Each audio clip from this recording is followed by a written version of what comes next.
Call the roll, Nora.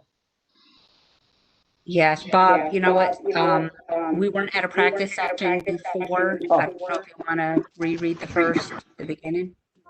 Nora, you're echoing. I'll reread it. Announcement is made that adequate notice of this meeting. What is wrong with this? Adequate notice. Announcement is made that adequate notice of this meeting has been given and that it is being conducted in accordance with NJSA 10:4-6 of the New Jersey Open Public Meetings Act. This meeting, okay. So, Nora, why don't you call the roll? Mr. Berkowitz, I am here.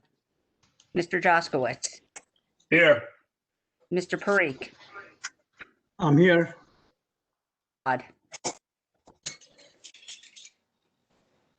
Mr. Reddy, I'm here.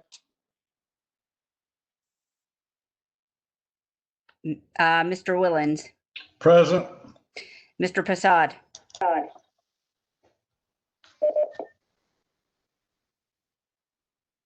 Unmute yourself.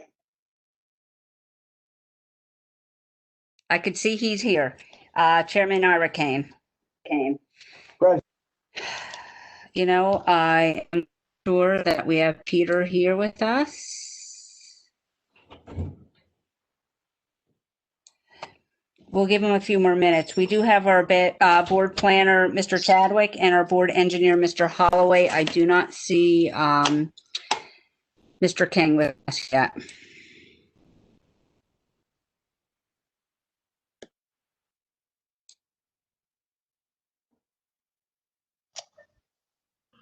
Does somebody keep muting me, or can I gotta unmute every couple minutes here, Norris? Eric, are you doing that? Or Errol? Yes, David. I'm muting everyone who's not speaking. Okay, I'm trying to get rid of the echoes. Okay, I will read.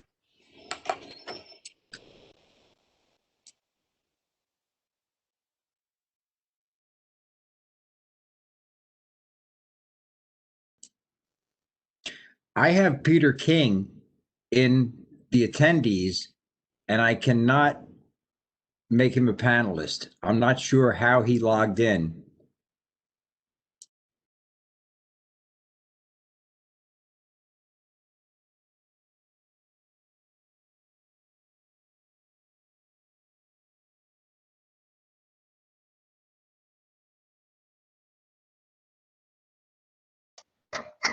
Can you see me now?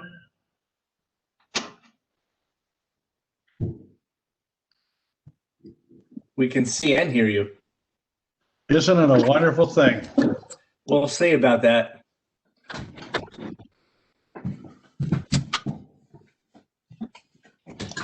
Told you I was looking good. Yeah.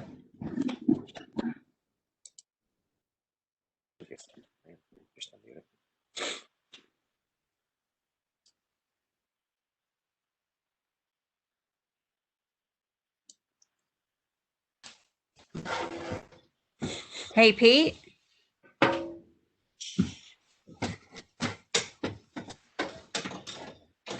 Pete.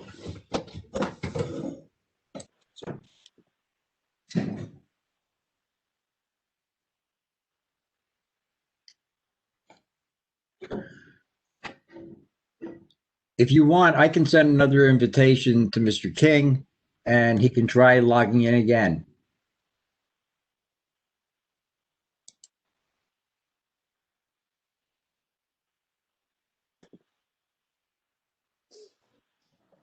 So much better. That's Julie. I'm missing my turn.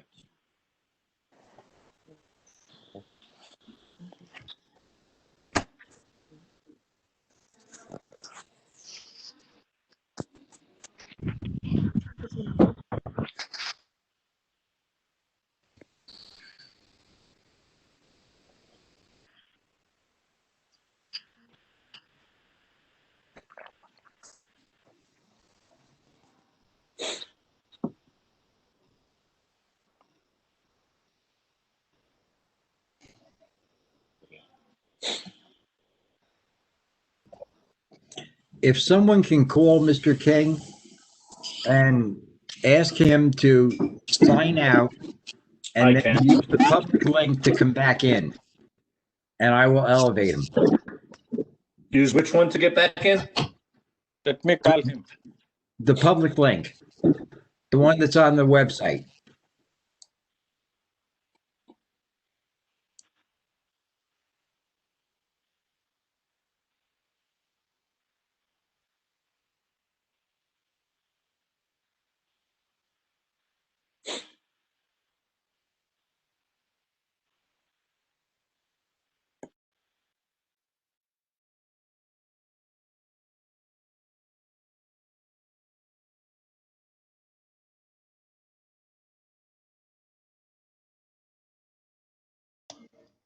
Scott, you look good. There's I nothing know. in your office. I got Pete on the phone and he's trying to log back in. Okay, great.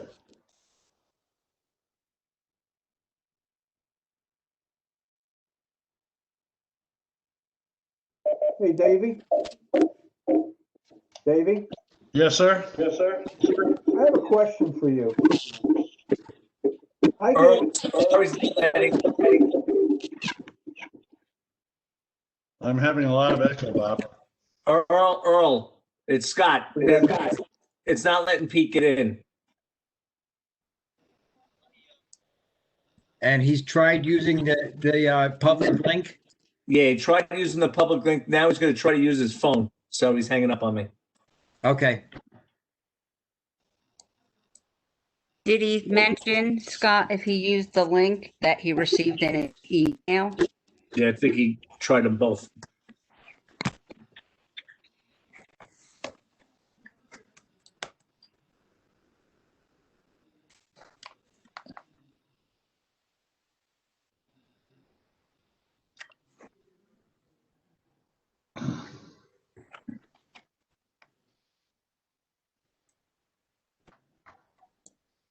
Yeah, it could be that he's got low bandwidth in his location. We've been having problems with that with certain people where their bandwidth is lousy.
So, Mr. Holloway, are you in the office or home? I'm at home. I did not go into the office today expecting the weather. I don't expect to be in there tomorrow. I'll be working from home, I suspect. Okay, so your wife wants you to wear a tie for dinner at home? It was my brother-in-law's birthday yesterday, and I just had this stuff out.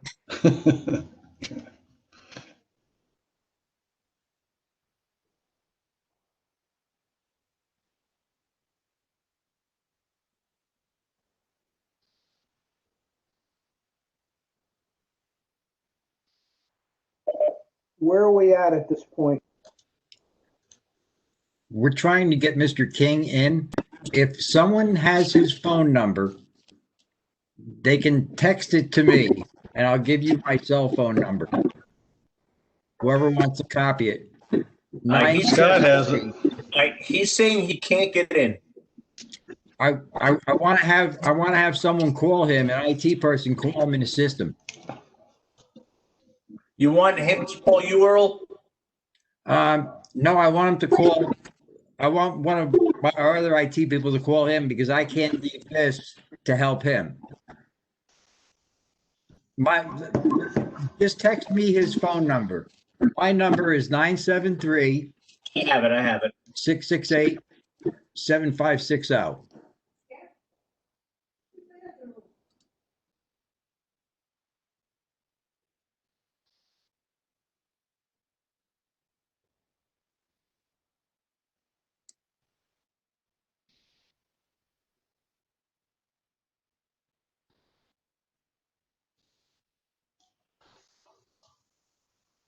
Now, Bob, you had a question for me?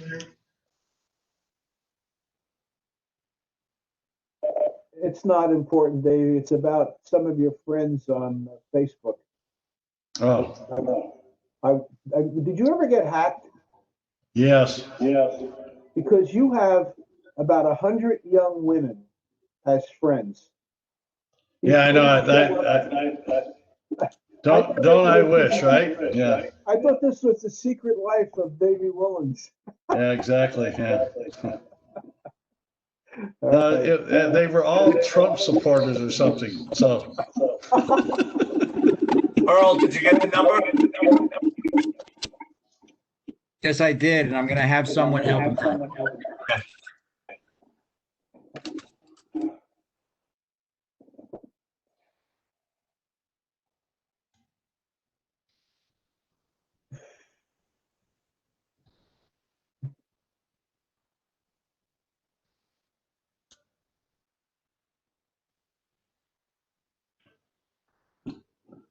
yeah, Bob, I've got about 150 people I've blocked.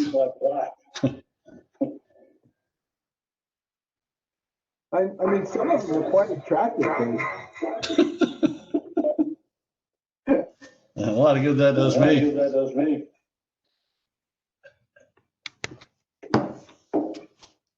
Do you remember Ron from golf? That Steve Wynn's friend from. Oh, yeah. From North Carolina? Ron Carew? Yeah. Same thing. Same.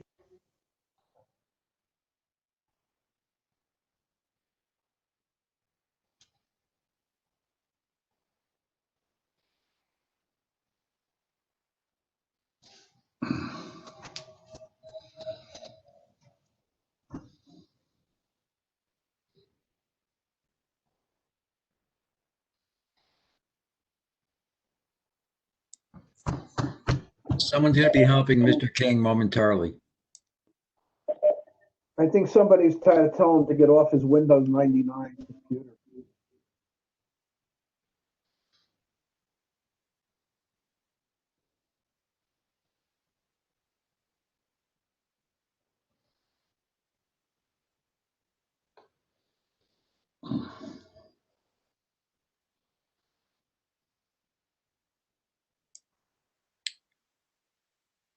Our IT guy tried to call him. The number's busy. He's going to, I guess, keep trying.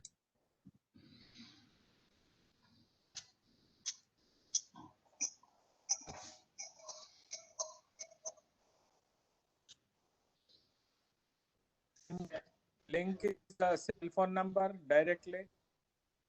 Or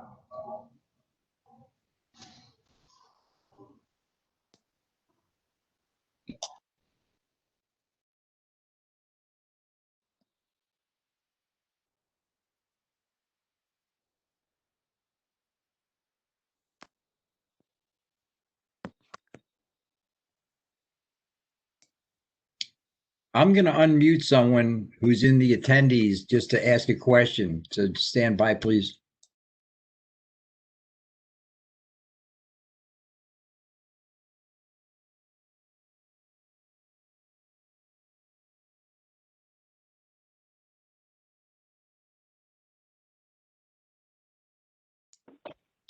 I just unmuted one of the people in the attendees group.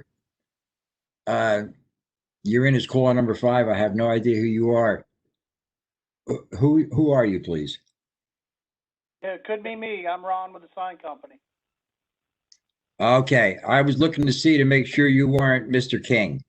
No, and I tried like 3 times. It keeps telling me I have to join the meeting, and register for WebEx, and I've filled out everything 3 times, and it keeps going back to the same screen. Okay, you're a panelist? I am. All right. Now did you join with the link that I emailed you, or did you take the public link to join? I joined with the link that was sent. I could try it again. You could try that, and if that doesn't work, try the public link that's listed on our website, and then you'll come in as yourself. If it gives you the option for it to call you, have it call you rather than you dialing the number, and then you'll come in with your name, and I'll see it, and I can elevate you. All right, so just click on the link. Brings me to the WebEx app. It just asked me to join. It knows the meeting. Then Okay. I got a camera. Then it says register. This event requires registration. Register now. I hit OK. Takes me to the same screen I was at 3 times. I have to put my email in. All right. You know what? Just stand by. I want to see what we can do. Okay, sounds good. Thank you.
Darren, can you hear me?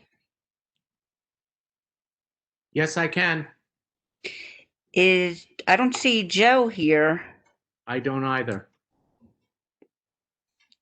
All right. Laura, this is John. I had a ton of problems getting in too, and Lori's pretty capable with these things. She went around and around, kept cutting it off and starting over again. I don't know if weather could be playing into anything or not. She's thought maybe that's the problem.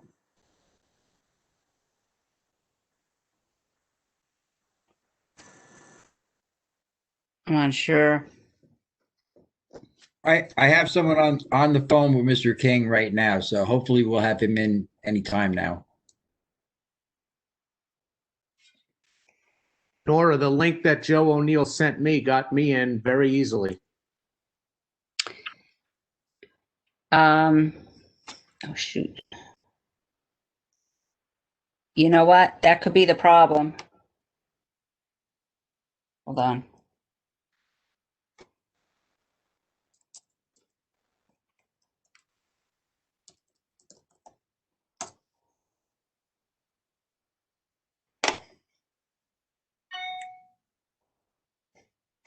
Darn it.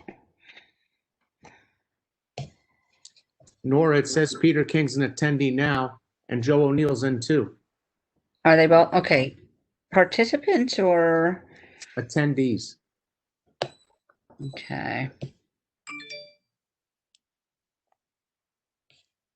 All right, hold on.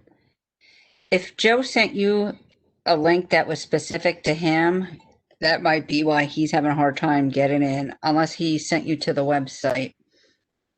Hold on 1 second. Okay. Yeah, can you hear me now? Can you hear me? I can hear you. Can you hear me? I hear you, Peter. Okay.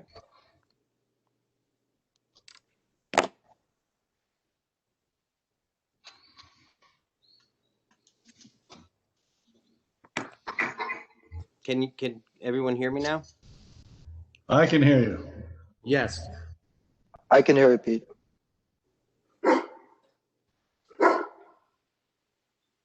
I hear somebody's dog too. That's my dog.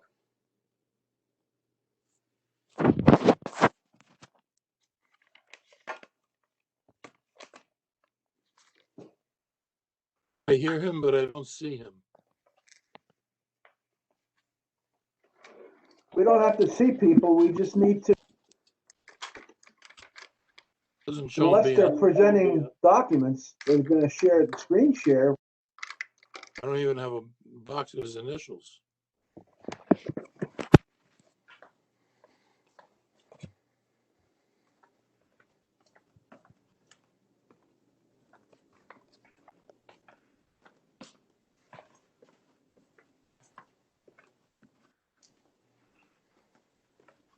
So I can see everyone and I can hear you. Okay.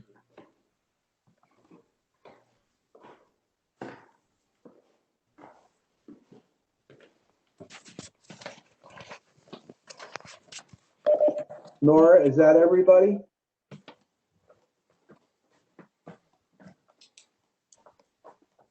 I believe Mr. King is able to see you now and is unmuted. You just can't see him.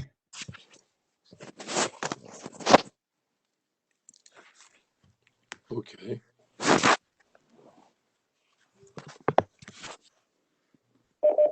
Okay, I'm gonna continue with the meeting then unless there's anything else, any other red herrings here. At this point in this evening's meeting, is there any member of the public that has any business to be brought to this board that is not on this evening's agenda? Earl, would they raise their hand in this particular case? Yes. Can you see any hands raised?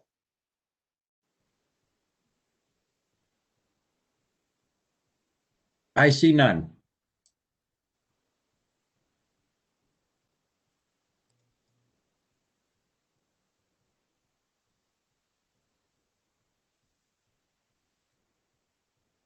Right. Moving on with the business, we have some resolutions that we need to approve. We have Lanterman, JCP&L, and Anderson. Can I have somebody move those resolutions, please? Can anybody hear me? Yes, Chairman, this is Casey Parikh. I'll make a motion to, I'll move the motion for approval. Application 20:35. Jason and Kaylee Anderson, 26 Dolly Drive, Lot 166, Lot 100, Zone R3. Have applied for a Board of Adjustment to construct a shed and open deck with stairs contrary to section 430-35:13. Second ready.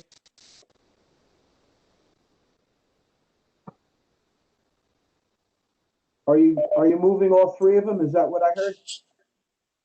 No, just one at a time. I'm not sure if the same people everybody can vote for it. Yes, I checked. They can all vote for the law. Okay, then I'll move second one. I'll just read all three first. I'll make a motion for application 20:49. Michael Lenterman, 164 Fox Hill Road, block 102.1 and lot 1, zone R3, C variance to construct an open deck with stairs and shed contrary to section 430-35:4. And third one is application 20:25, JCPNL 46 Parsippany Boulevard, block 450, lot 3, zone SED3, minor site plan with D variance to construct storage structure. Second, ready to all these applications. Okay. Thank you, Mr. Reddy. Nora, please call the roll. Mr. Jankowicz, Yes. Mr. Parikh, Yes. Mr. Prasad, Yes. Mr. Reddy, Yes. Mr. Willens, Yes. Chairman Arakane. Yes. Don't get the vote. Mr. Berkowitz? The vote, yes. Oh, I apologize, Mr. Berkowitz. I skipped right over you. There's one other thing I forgot to do. Dave Kaplan is home sick with the COVID virus and is pretty sick from what I understand. So let's all keep him in our prayers and think about him. Wish him a speedy recovery. Yes, we wish him speedy recovery. Sorry to hear the news. Okay, let's call application 2029, Ojas Ray, 60 Carlton Drive, block 733, lot 39. C variance to construct additions contrary to section 430-35, column 13. Is the Sir, you raise your right hand. Sir, can you raise your right hand? Okay, do you swear affirm testimony you're about to give before the board's true self you got? And for the record, you're the owner of the subject property? Yes. Mr. Chairman, he's sworn.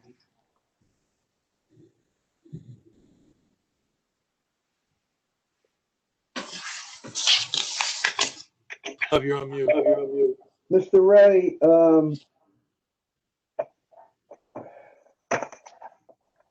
you would like to construct a 535 square foot two-story addition, a 288 square foot two-story addition, 137 square foot one-story roof entryway, and 679 square foot open deck with stairs.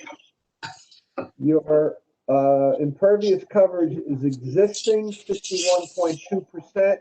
It's allowed 40%, and you're proposing 49.48. Maybe you could start off by explaining how your impervious coverage is going to go from 61 down to 49. I have the architect on as well. I could explain we are going, removing a lot of the pervious coverage by the sidewalks that are there in the backyard. We're removing some of the pavers. We have existing pool siding that we could reduce a little bit. Along with there's a dog park that was there sort of that was prior to our moving in 20 years ago that we are removing. So that helps reduce the overall, but we're still a little bit over.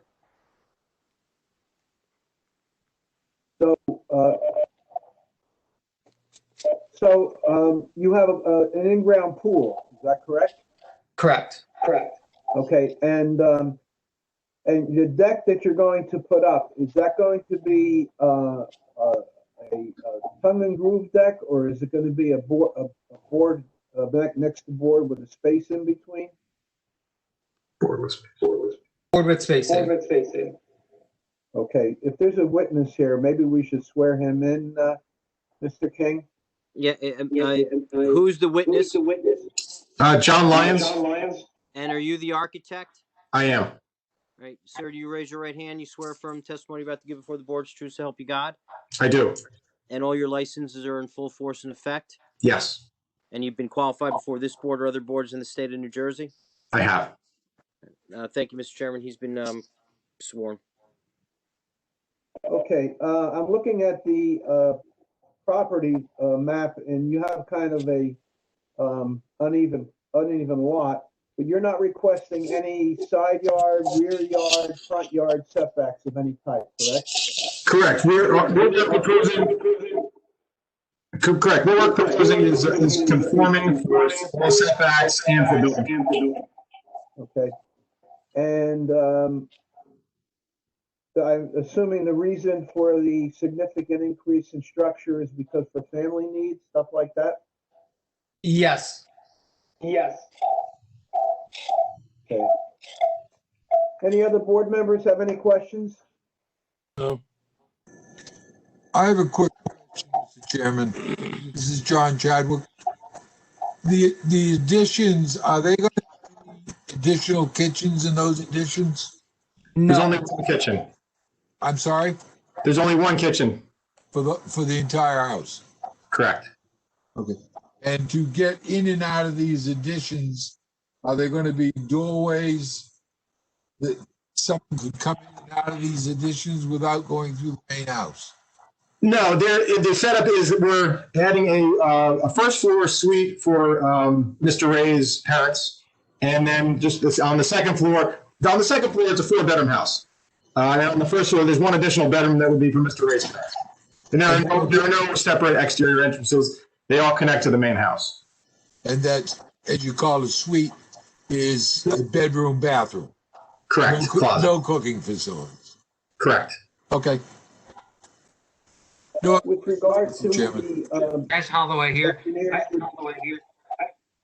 I just had a question. Is the drainage going to be affected at all with these developments compared to what's existing? There is a civil engineer on the project also. The project requires a major soil permit. So there's a civil engineer that's designing a lot grading plan. Okay, as long as it's equal to or less than what's there going there now, it doesn't affect anything. Because with the new roof lines and pitches and downspout, that's my concern. Mm-hmm.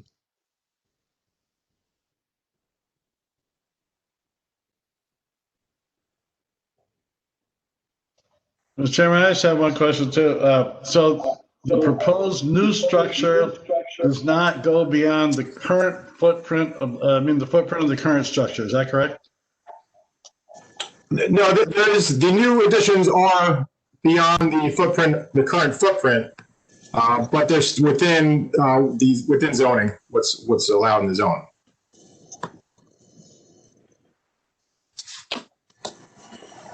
So we increased building coverage, but we decreased lot coverage. And so the impervious coverage question is because you're removing some pavers and a few other things, not because of the structure. Is that correct? Correct. Thank you. Question. Any other questions by the board? I have one question regarding the existing deck. Is it open board type or closed board? The existing is open floor plank.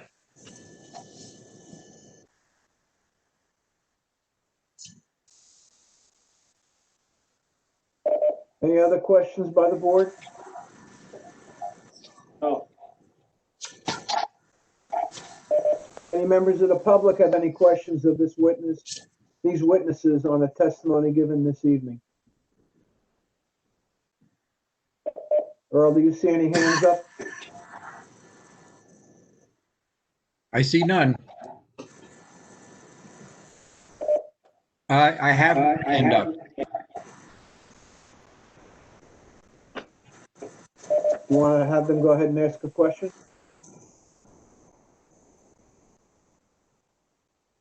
Nick, you're unmuted. Hello?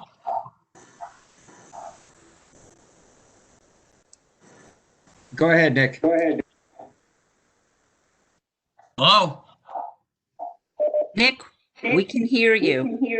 Okay. Is this, I just tuned in here. Is this the block 18 lot 8? I just tuned in. Lot 733, lot 39. Okay, I'll wait. I'm sorry. Any other hands up, Earl? No other hands up. At this point, I'm going to ask if there's any members of the public who wish to speak in opposition to this application, in support of this application. Earl, can you tell me if there's any hands up? No hands are up.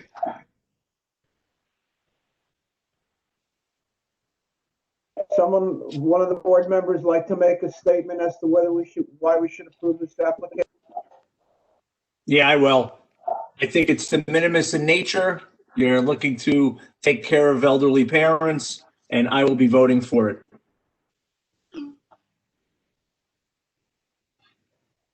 Someone frame a resolution so we can move. I will do it. Application 20:29, Ojas Ray, 60 Carlton Drive, Block 733, Lot 39, Zone R-3, RCA, to grant a C variance to construct additions contrary to section 430-35, column 13. Second, Jaskowitz. Any discussion? Laura, call the roll. Mr. Berkowitz, Yes. Mr. Jaskowitz, Yes. Mr. Parikh, Yes. Mr. Prasad, Yes.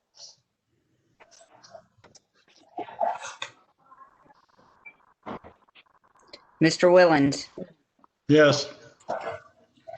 Mr. Reddy, Yes. Chairman Arcane. Yes. Result is the variance is granted. We will memorialize this at our first meeting in January, which is when? Our first meeting.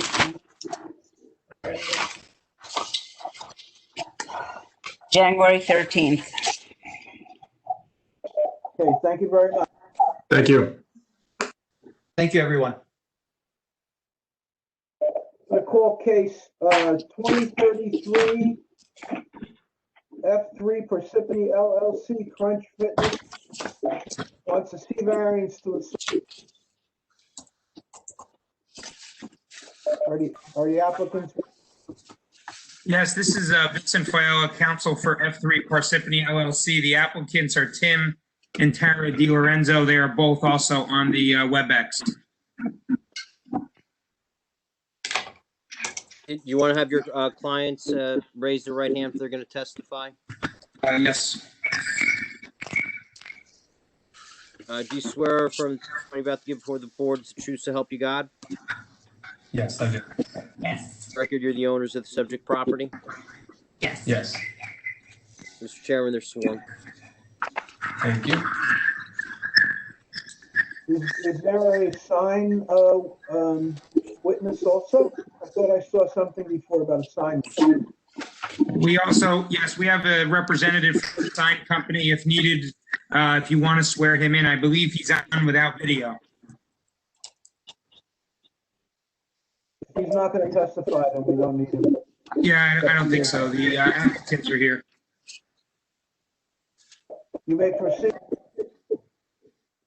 Thank you. This is an application by F3 Parsippany LLC for a C variance regarding the permission to erect a building sign with a maximum area of 293 square feet and at a height of 31.75 feet.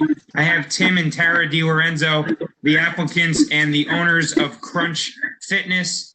This is located at 748 Route 46 West, the location of previous location of Bed Bath & Beyond. Miss DiLorenzo or Mrs. DiLorenzo, whoever would like to answer, you are the owners of Crunch Fitness, correct? Yes. Just a real quick clarification. I think the address is 790 46. I'm sorry, 790 Route 46. I understand the. This is the location that was previously Bed Bath & Beyond, correct? Yes, correct. And you are seeking permission from the township to put a sign with a total square footage of 293 square feet, correct? Yes, correct. That's right. Okay. At a height of 31.75 feet, is that correct? Yes. Okay. And this is to be placed on the front of the building facing Route 46, is that correct? Yes. Can you tell me approximately how far the Crunch building is from Route 46? Oh, it's got to be 500 feet. Right? The application says 600 feet. So 600, yeah, at least 500, 600 feet. Yep, that sounds right. And are there other buildings in the area of the Crunch Fitness building? Yes, it's a shopping center. ShopRite and Home Depot, Staples, a bunch of them. Okay. And your proposed sign, I'm going to show you, is in this photograph, which we have attached, showing the proposed sign. Does that sign conform to the other signs in the commercial neighborhood there, the other buildings? Yes, absolutely. Okay, it is a similar size and type that Staples has and the other businesses in the area? Correct. Yes, and I believe it's actually smaller than the Bed Bath & Beyond signs. Okay, that is shown in this drawing here. We've attached to our application, which was 400 square feet. It's actually smaller than the Bed Bath & Beyond sign previously. Correct? Yes, correct. Okay, and is the sign that you're looking to place on the front of the building visible from Route 46? Is that the purpose of the sign? Yes. If the sign was smaller, would it make it more difficult for drivers on Route 46 to locate your business? Yes, definitely. And the size of your building, I have it down as 200 feet wide, 5 feet high. Does that seem accurate to you? Yes. Yes. I have attached the two drawings of the proposed signs to our application. I could potentially share them with you. This is a dimensional variance.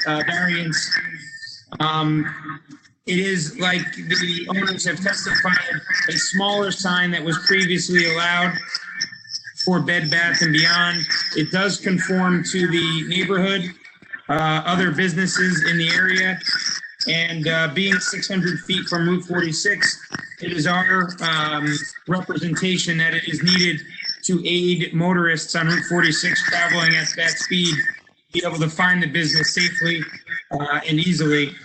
If there are any questions for the applicants, I don't know if you can hear me, I'm getting some feedback. They are available. I would just like to bring the board up to date, just to tell them what transpired. When ShopRite moved in, we granted ShopRite the size letters that you see on the front of ShopRite. And they are significantly bigger than what this applicant is asking for. And it's a visibility thing. I mean, we all know what 46 is like, and we know how far these buildings are set back. And I'm not trying to testify on behalf of the applicant. All I'm saying is history, and I know nobody else was on the board besides me at that time. You look at the ShopRite letters, they are monsters. So, does anybody have any questions of these two applicants on the testimony given?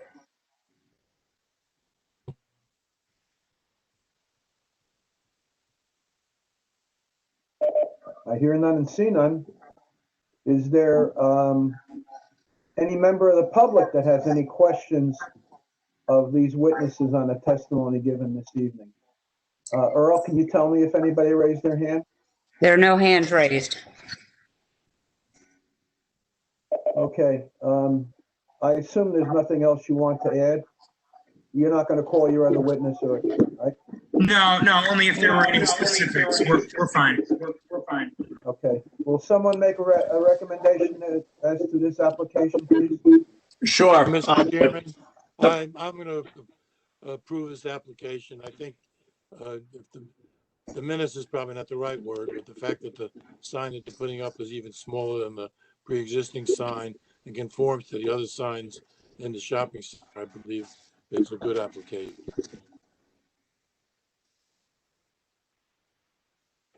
Someone like to frame a resolution? I can do it. Application 20:33, sorry. F3 Parsippany LLC / or construction 792 Route 46, Block 698, Lot number 15.02, Zone B-1, to grant or issue C variance to install signage as per the application. Second, Jaskowitz. Thank you, Mr. Jaskowitz. Is there any discussion? Nora, please call the. Mr. Berkowitz, Yes. Mr. Jaskowitz, Yes. Mr. Freak, Yes. Mr. Prasad, Yes. Mr. Reddy, Mr. Willens, Yes.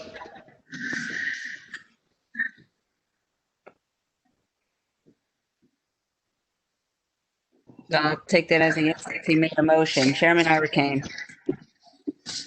Yes. The result is the variance is granted. We memorialize this at our first meeting in January. And I would just like to welcome the applicants to New Jersey, and I hope you have a very successful business here. Good luck.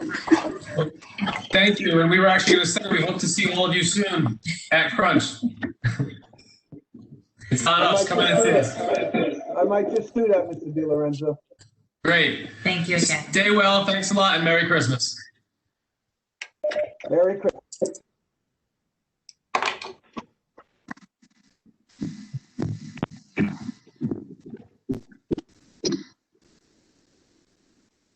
My computer glitched out for a moment.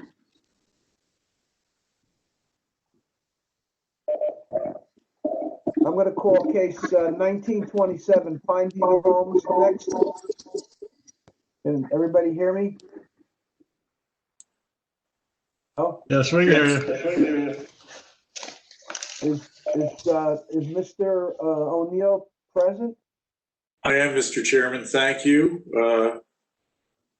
This is a continuing application for the Forge Pond West Shopping Center replacement. We've made some changes to some landscaping plans in response to comments by the board and comments by the public. With your permission, I'd like to get right to it. We've submitted those plans, and I'd like to ask John McDonough to present those. Please do. Mr. Chairman, this witness has been previously sworn in, qualified as an expert. Mr. Jaskowitz, you have to recuse yourself, right? That is correct, sir. Just wanted to get that on the record.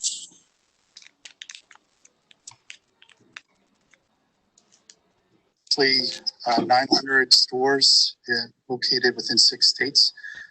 And we have 5 stores in Mount Laurel. We started our first convenience store in 1964.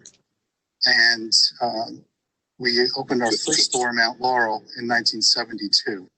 So just 8 years in, we found Mount Laurel. That's our store at Church in Ramblewood. Subsequent to that, we opened a Church in Waverly. What's going on? Where is this coming from? This coming January, next month, 30 years for our store at 8 Mount Laurel. Larchmont. I'm sorry, I'm getting tremendous echoing here. I can't understand the applicants. We've got cross-pollination here. We're listening to another meeting. Does somebody have something going on their home computer or office computer or?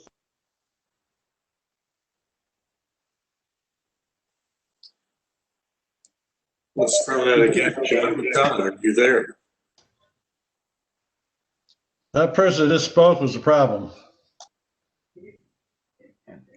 This is Earl.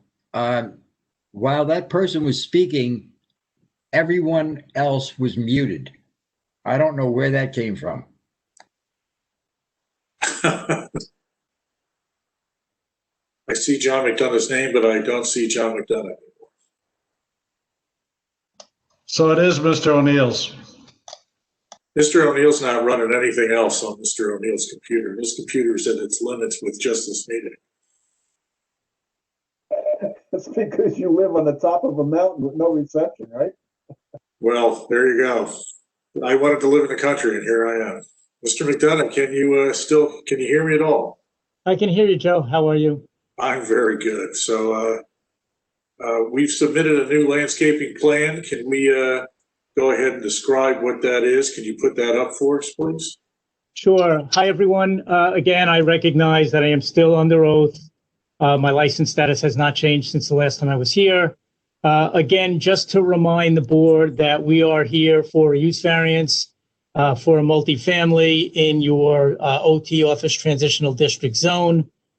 The applicant has added a more robust landscape in response to the last time we were there, with a particular focus on the properties along Granada Drive.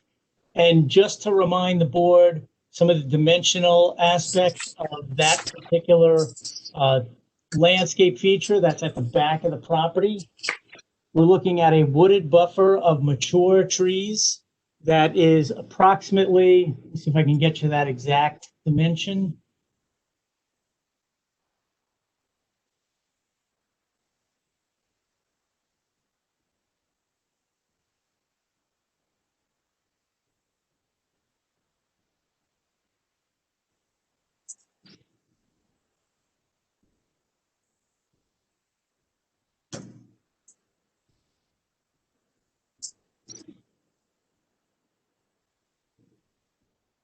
Well, the trees themselves are actually 80 to 100 feet in height.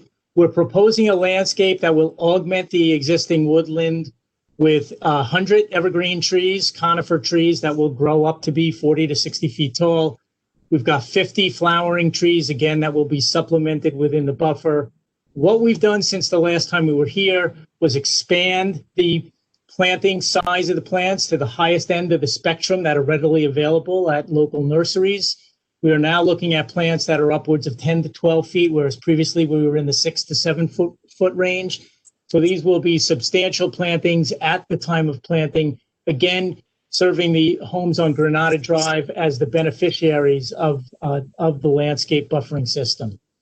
What that looks like in cross-section is something that was submitted as part of a generation by Mr. McClellan at MCB, showing a slice. Now, this is an exaggerated scale, showing a slice from the proposed building to the nearest existing dwelling on Granada, and showing how we've got the woodland at the property line. And then, of course, the separation of the evergreens, which are growing to grow up to be full-size screening elements that are not presently there in the landscape. Given a sense of what's there now, again, that's what you see in the summertime. That's what you see in the wintertime. This is going to be augmented with 100 more plants, evergreens, and 50 flowering trees. This is a sense of the plants that we're proposing: American holly, which is a nice native species; green giant arborvitae, which again provides a nice solid massing effect. We've got Douglas fir, a typical Christmas tree, if you will. Again, these are native species that grow to 40 to 60 feet high. And then, of course, the Canadian hemlock as well, which, notwithstanding the name Canadian, is native to Northeast United States as well. So with that, I think the applicant has certainly moved in a favorable direction, again, to lessen the magnitude of the negative criteria here. I won't reinforce the proofs from before, But again, this is a very positive transformation of a site that is challenged for non-residential use, given the terrain and its location on Route 10, which has traditionally been a weak segment for retail. This will move the use more into viability with the local landscape and with the overall zoning intent of your ordinance and master plan. In that regard, I believe the applicant has lessened the magnitude of the negative criteria. So on balancing, there is a substantial net positive associated with this application, reminding the board that there is an inclusionary component as well in the aspect of affordable housing that also goes towards promoting the public good. So all said, this is a positive application. It's even better than the last time we were here. It has certainly been positive movement on the part of the applicant, and I believe, as I did before, that it warrants the board's approval. Now, Mr. McDonough, just a couple of questions, if I could. First off, this exhibit we're looking at, this is a new exhibit? Yes. So we're going to mark this as A13, I believe we're up to. Yes, and the only new aspects of the fact that we actually show the types of trees we're proposing. Everything else has been previously submitted up to the board. All right, so we'll mark those photos as A13. And just to be clear, the changes in the landscaping plan is we're now proposing landscaping up against the property line of the residences down there to take advantage of the proximity of the new plantings to the homes, right? That is correct. So that was something we weren't proposing before. We're taking advantage of some flat terrain there that we discovered, and we're trying to address that screening issue brought up by the one member of the public in the last meeting, correct?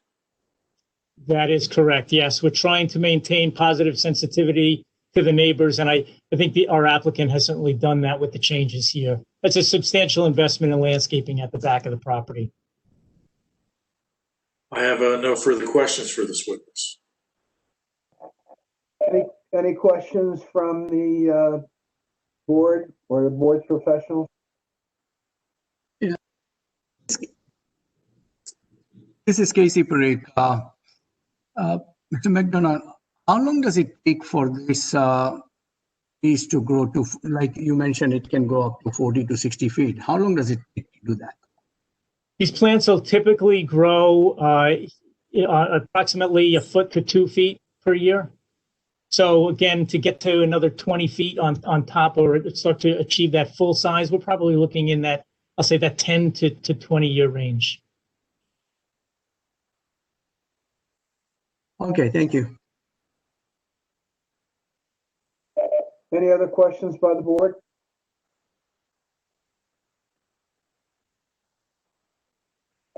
Any members of the public have any questions of this witness on a testimony given this evening? Laura, can you tell me if there's any hands raised? Yes, I see Nick Homiak, if we could unmute him. Go ahead, Nick. Can you hear me? Yes, we can. Okay. I have a question about the hemlocks. Can you state your address, sir?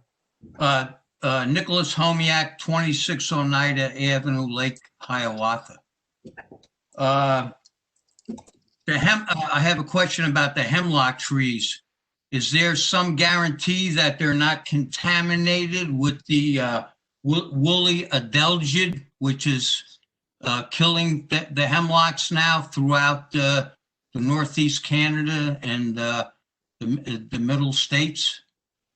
Well, as always, we can work with the town forester to modify the composition of the plantings, but the design intent is shown here. We are seeing nurseries that do actually have the Canadian hemlock there. But again, if there's a concern on the municipal side, we can certainly swap it out for another type of plant. Yeah, they would have to be really scrutinized and inspected to make sure that they don't have this invader. It's very easy to identify, and not for anything, but wind blows all the trash and everything. Will there be a litter abatement program to keep this beautiful little tree landscape free of trash by some property owner? Yes, this, again, this is going to be under the management of a single entity here. It's in the developer's interest to maintain a clean, neat living environment. And I think certainly more conducive to its residential neighbors than a service court in a non-residential use being immediately adjacent. So I think it lessens that particular impact. Okay, thank you. Thank you. Thank you. So, Mr. McDonough, you will consult with the township forester regarding the plantings. Yes, Is that correct? we'll stipulate in that regard. Thank you. Nor is anybody else a hand raised? I see no other hands raised. Mr. O'Neill, you have any other witnesses? I have no further testimony for this evening, Mr. Chairman. I did bring back the full complement of witnesses in case there were any questions by the board. Otherwise, I'd prefer to open this up for the rest of the meeting at your discretion. Let me just ask if there's any members of the public who wish to speak in opposition to this application. In support of this application, Nora, do you see any hands raised? I still see Nicole Matt hand up. I don't know if he has anything to say.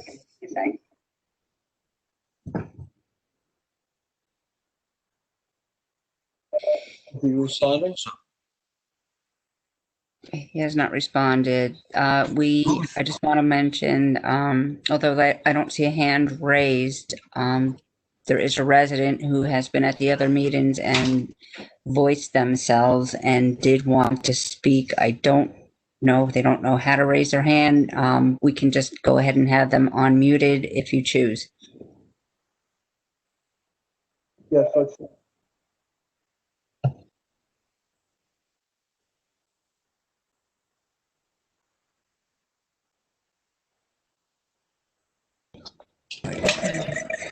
Mr. Marslov?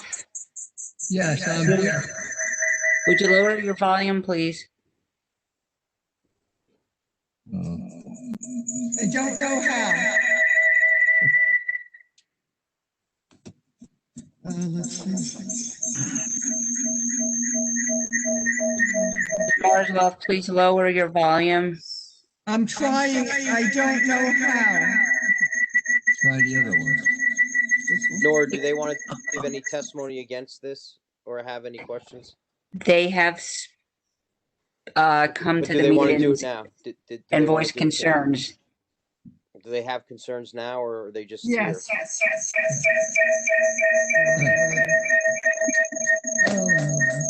This is IT, if I can help. Ma'am, if you can, if you're using speakers, turn the volume down on the speakers. Is that better? It's getting that better. better? Go a little bit lower. Is that better? No. Is that better? It is getting that a any bit better. Now you got it all the way down, probably. You got it off. Can you hear it now?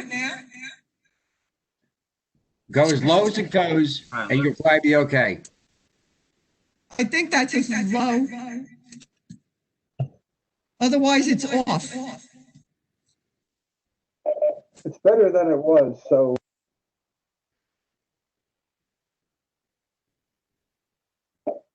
It's sounding okay to me right now.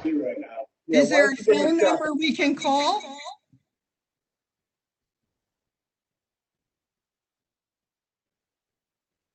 Why don't you go ahead and try and say what you want to say? Okay. Like the other man said. Excuse me. Excuse. Is she going to give testimony? Because I have to put her under oath. Yes.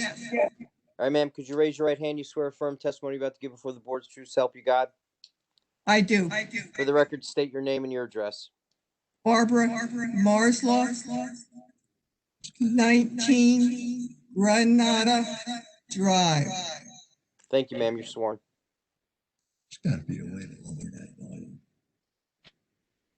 Like the prior man said,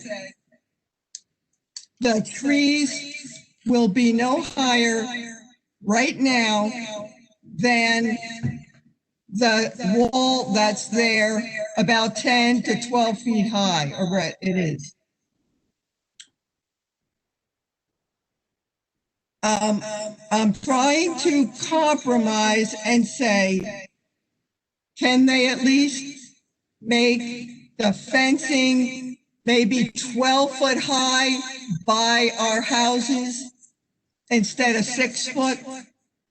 The trees will take 20 years to be 40 foot high to do us any good for privacy.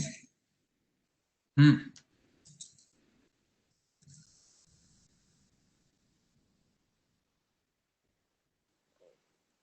you have any more testimony, ma'am, or is that it?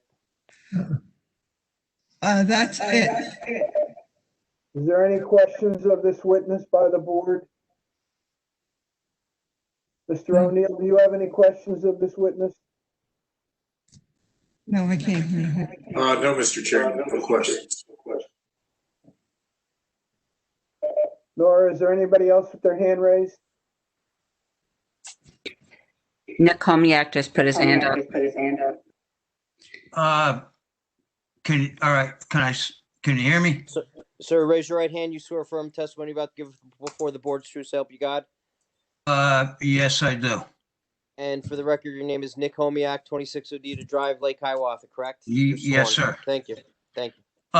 Just in support of the privacy concern, is it possible to have more density with these carnivorous trees because they can support each other in a more concentrated habitat? In other words, there can be more trees in the space, and maybe that can provide some privacy for the madams concerned. I think the applicant has said that they will confer with the township forester for an optimum layout of the trees. Is that correct, Mr. McDonough? Well, this is Mr. O'Neill. That is correct, Mr. Chairman. If the board sees fit to grant this approval, we would make it subject to consultation with the town forester, as all applications are. I was judging what I said by the diagram. It looked like, you could fit some more of these type of trees in there. Yep. This is a testimony for or against. It's not questions. Well, I would be against it if there's a privacy concern in the neighborhood, and this should be considered in concern for the woman who spoke for her privacy. Mr. Homiak, with all due respect, there is currently a commercial building there. And I think a residential building is going to be equal to or less than what's been there for the last 25 or 30 years. All right, I'm just trying to support the woman and her concern for privacy. You have to remember what that diagram doesn't show is all the hardwoods that exist. You don't want to cut those 50, 60 foot high trees down to put in 10-foot evergreens. Oh, that's good. You have some indigenous trees remaining. The last picture showed what it looked like in the winter, and it showed what it looked like in the summer. Even in the wintertime, you've got a dense wooded area. All right, as long as there's no peeping toms around there, I guess.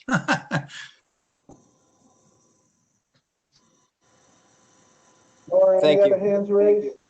Okay. I see no other hands raised.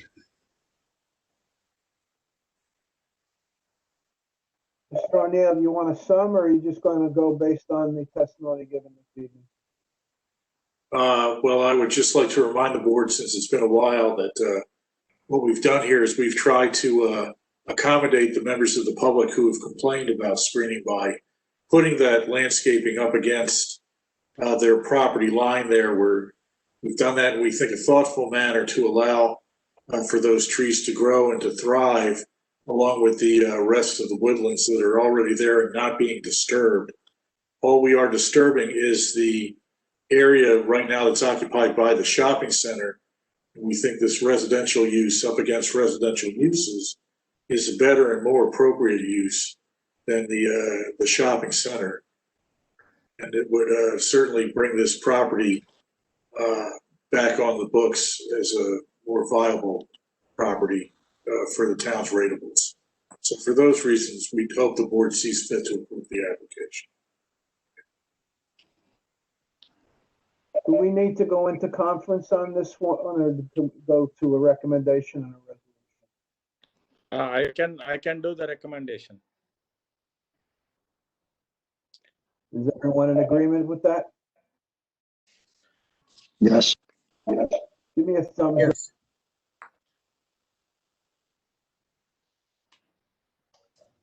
Yes. Yes. Okay, Mr.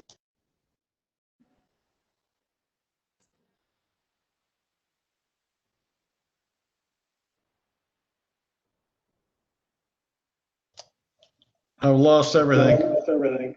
Mr. Ray? Yeah. Mr. Reddy, please make a motion. Yeah, this is a very good improvement to the site, especially tremendous improvement to landscape, especially on Rita Drive. The residents were concerned before, and very good wooded improvement landscape planted, and I am in favor of this application. Someone like to frame a resolution?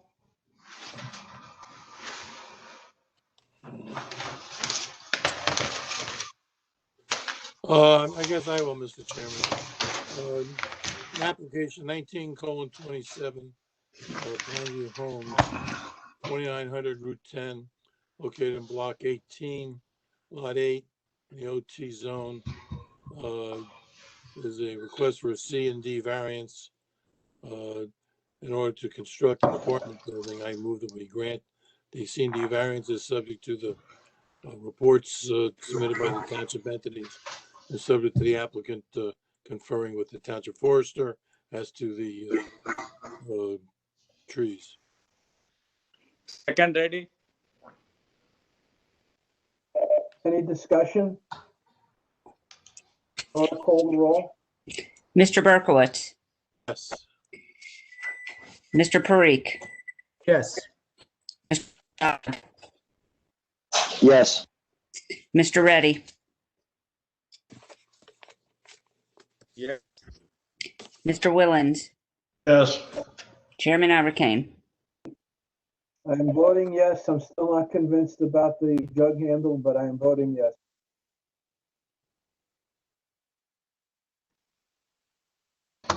Thank you, everyone. Have a great evening. We'll see you soon here. We'll memorialize this at our first meeting next month. Mr. O'Neill, you're staying on for the next application? I am, Mr. Chairman. Thank you. Application 19:0.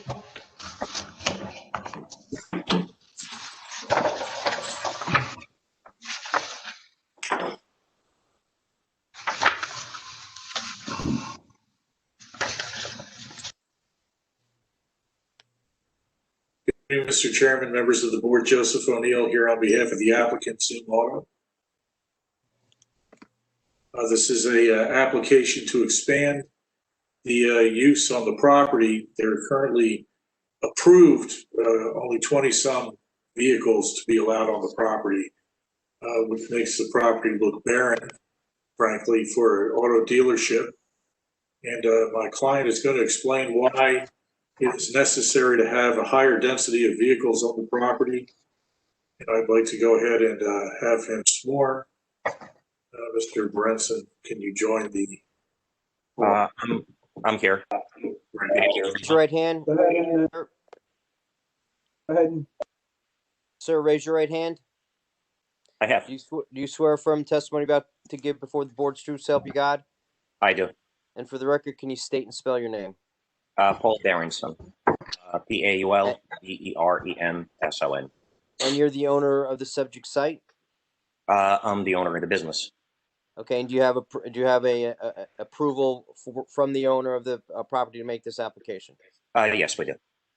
Thank you. Mr. Chairman, he's sworn. Thank you. Go ahead, Mr. Thank you, Mr. Berenson. I wonder if you could describe, please, the operations of Zoom Auto there on the site. Well, we are a used car dealership, just like tens of thousands nationwide. Now you you advertise on the web, isn't that true? Yes, that is correct.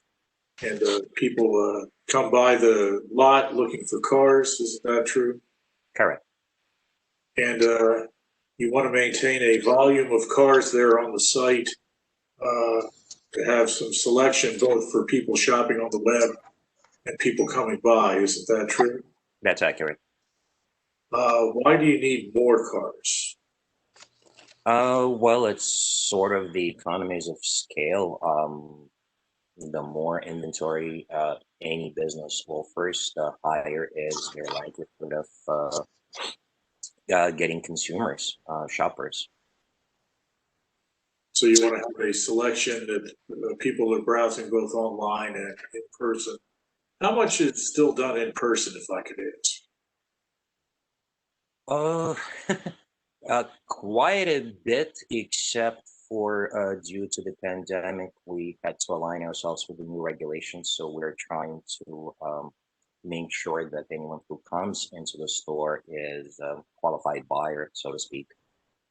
You find people have already gone through your inventory online when they show up at your site? Correct. You're trying to maintain what type of vehicles do you have there? What kind of variety do you have? Well, it's a full spectrum, so to speak. We tend to specialize in the mid-level luxury cars, so nothing for obscenely wealthy, I apologize, nor do we frankly carry junk, which I think would be the biggest concern for anyone. Just nice, clean, pre-owned cars.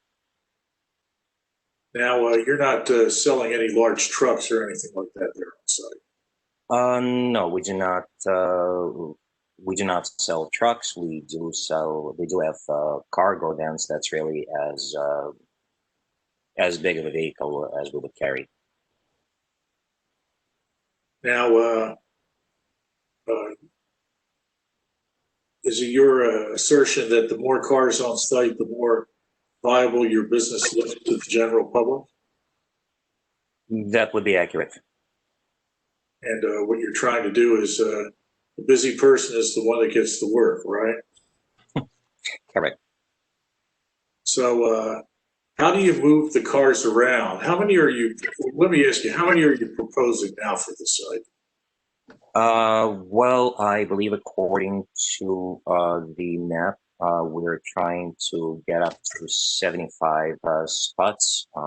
That's what a planner was able to draw to remain compliant, I guess, with local regulations as far as engineering goes. Now you can get those cars around the site, on the site itself, with that many cars on site? Yes, absolutely. There is no reason for us to exit the site to move them about. We managed to move everything within the property. You operate other dealerships. You have a dealership in New York, is that true? Yes, I've had a dealership in New York for close to 20 years now. And the operations in New York, which you're currently conducting, would be the same as what you're proposing here in Parsippany. Very similar, except for the fact that the property in New York is roughly a quarter of the property in Parsippany.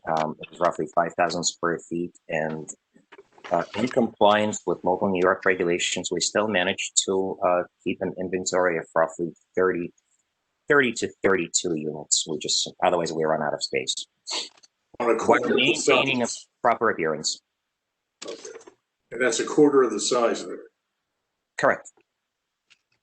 So, how do you receive cars on the site? Because there's not a lot of room on the plan. How many do you receive at one time? We cherry pick our inventory, so realistically, most of them come in just one by one. I think the most we've had recently was a delivery of 3 units, and I cannot recall the last time something like that happened. Usually, You told me about that. The truck came onto the site there and rubbed up against your building. You were mad at the truck driver, right? But that's a different story. He simply decided to pull in a little too far. That's unfortunate. That's the first time that ever happened, and hopefully the last time. Generally speaking, you don't really have any incidents when you're receiving cars, right? This is the first time this happened in my memory, and I believe ever. Now, you've got good relations with the local police department. You've never had any complaints. No, we have not. We respect all local ordinances, whether it's the police department or any other township department.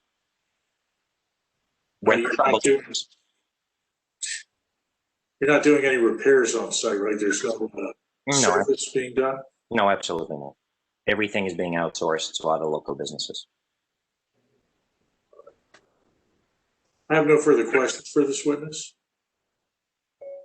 Mr. Berenson, were you located in Mountain Lakes before you moved here? Was that your business up in? No, it's not. No, we have no. Oh, okay. I thought that was your. I believe I know who you're referring to, but I don't know whatsoever. Well, let me just explain to you, and I will explain it to the only board members, all the rest of the board members, because I was the only one that was on this application, and I'm guessing it's 25 years ago. And the then applicant, property was owned by an old line family, the Sherbo family. And Mr. Sherbo, who owned the property, came with the applicant, and they were granted a variance for so many cars, and I guess it was 25. I don't remember off the top of my head at this point. And it was supposed to be, and the selling point was that it was supposed to be an upscale Mercedes, BMWs, Lexus, et cetera, no trucks, no cars, no this, no that. This property has gone through so many iterations in the last 25 years to the point where in one moment, a man renting U-Haul trucks wanted to be there along with the used car business. And Mr. O'Neill may remember that because I think he represented the man, or maybe Mr. Garofalo did. You know, this is one of the applications that I voted for. I don't know how to put this. Reluctantly voted for this. The best thing that could have happened to that property is when the state put that jug handle in, they should have just condemned that property and planted grass, because it's an eyesore. It's an absolute positive eyesore. And I went by it the other day, coming back from Denville. You got cars all over the place. You're blocking the entrances and exits to the property because you got so many flipping cars there. It just baffles my mind that you would come and ask for 75 cars. I'm just totally baffled.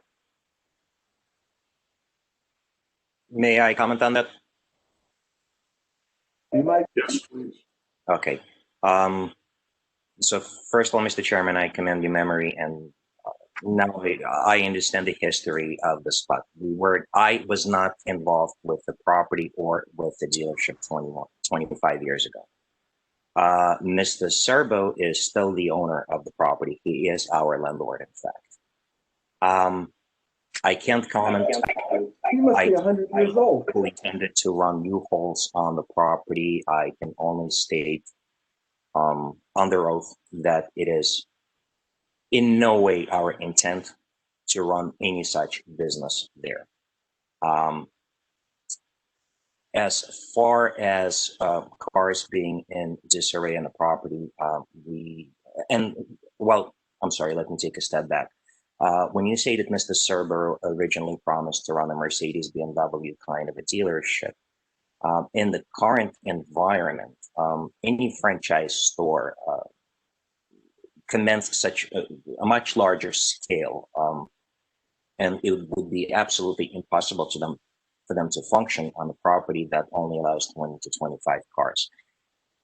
Back 25 years ago, small used car dealerships, were much smaller than they are today. Everything has gone mega, perhaps thanks to internet, to some thanks to greed. But at the end of the day, the economy of any used car dealership is to have as many cars as possible, maintain a clean appearance, run a clean business. With 25 cars, it becomes nearly impossible. Having cars all over, I can't comment on that because I don't know on what day you passed. We are a business and we run a clean business. We make every feasible effort to park our cars in an orderly fashion. We have not had a single complaint from any consumer coming into the property. The cars are parked in a disarray and it doesn't look like a dealership. However, I have had comments from consumers coming in asking whether it's a dealership or a shop when the number of units on the lot was at its smallest, I believe back in June or May of this year. It simply lacked the appearance of a dealership because for a large property, a small number of cars, which was closer to the 25 permitted, it looked absolutely deserted. It looked more like a soccer field than a dealership. And we're asking to allow us to use the 75 units in the spot. Frankly, I wouldn't want to sound arrogant. I know that we could fit more. However, we've been advised by engineers that this is the most we should fit, and we are in agreement with that. Mr. Berensas, your assertion that you can't really have a viable dealership with 25 cars? It really becomes impossible. On the average, a used car dealership in today's market sells anywhere from 30 to 50% of its inventory every month. Being allowed to keep 25 units on the property will translate in us only selling 8 to 12 units in any given month. And that is not a survivable business model. Now, mind, I've been in this industry for 20 years without any problems with any authorities. We just know what it takes to run a dealership. And there's no other property on Route 46 in Parsippany that would fit your needs?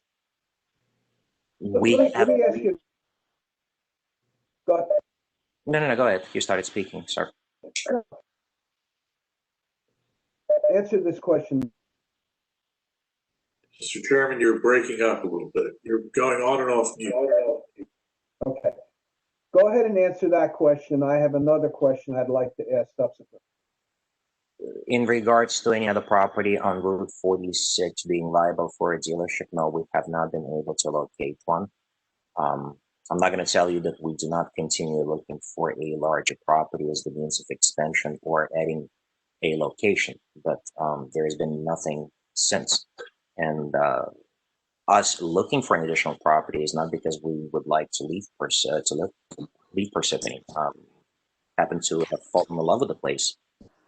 I mean, it's a beautiful town, and just the quality of the clients that come to this dealership is dressed different from what I've seen in New York.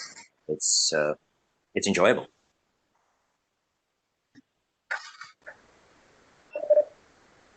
I look at the way the cars are stacked.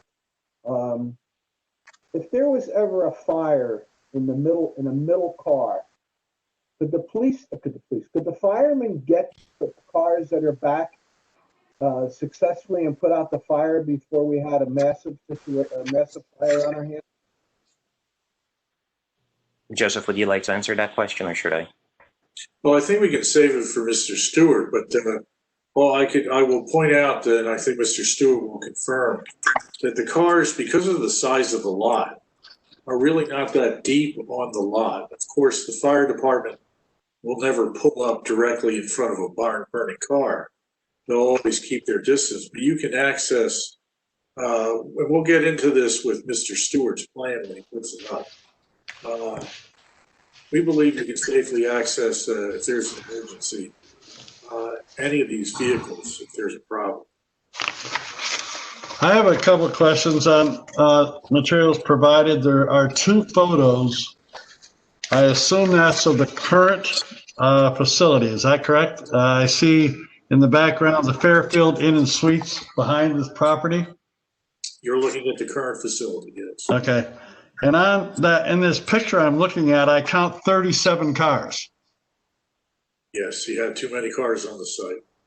So I guess my question is, he's licensed to have 25, and he wants to apply for how many? 75, I believe. 75. And the picture I'm currently looking at has 37? So he wants to double that? I did not count the cars in the photos. Well, I'm going to say it's about that, Mr. O'Neill. So I'll take your word for it, Mr. Williams. My question is, this picture indicates to me there's no way in the world you can double the number of cars in that lot. Well, I'd like to put Mr. Stewart up to go through the details of that. If I Okay. I assume Mr. Stewart's going to testify to the picture showing models of white cars and black cars on the lot, but okay. Mr. Stewart will get into some detail about that coming up. Okay.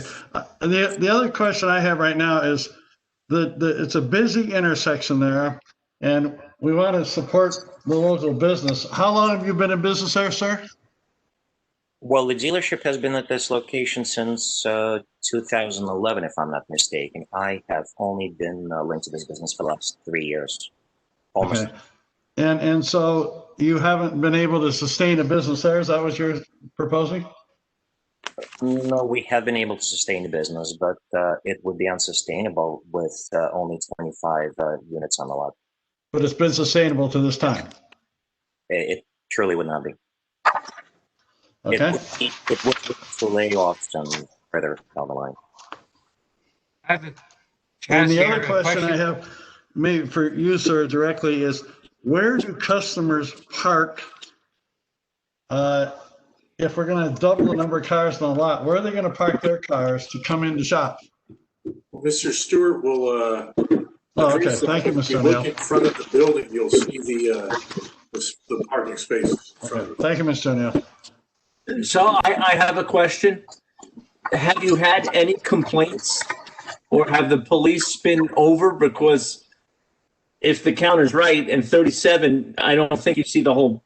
I think there's more to the left. Have you had police interaction for overcrowding and stuff like that, or zoning? Has somebody come by and said you have too many cars here now? The zoning department has been by. I don't know if they're. They did send a letter and asked that the matter be resolved, which is one of the reasons why we filed the application. Okay. I would like to add that the zoning department has been very accommodating and very mindful of our business. We appreciate that. As far as police goes, no, we absolutely have not had any adverse interaction with the local police department in regards to any matter whatsoever. We're good neighbors. Whether it's a dealership in New York, dealership in New Jersey, we've always been good neighbors. We're not troublemakers. Mr. O'Neill, I have a question regarding the application. The application itself says it wants to change from 25 cars to 91 cars. It's also on the one picture, it says that it's asking for 91 cars. So I'm asking you to please give us more information on that. Well, we've cut that back, and Mr. Stewart's going to cover the exact count coming up. You know, this is the problem we had 25 years ago when we sat and reviewed this case. How are we going to police this? We can't police it, okay? Because if we give them a variance for 50 cars, it's going to park 75 cars there anyway. Believe me. This was a gas station, and I think it then became just a service station. It was a service station when the original application for the used car lot was presented. As a gas station, there was never more than 4 or 5 cars on the property, and the ingresses and egresses were not blocked. And any approval that's given tonight, I think this board would be absolutely wrong in granting this applicant the right to park cars in the ingresses and egresses. Well, Mr. Chairman, if I could just address that very quickly.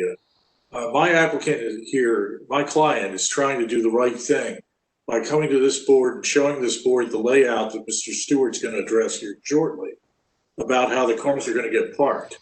I mean, I don't appreciate, frankly, calling my client a liar before we put in the application and show you the merits of what he's trying to do.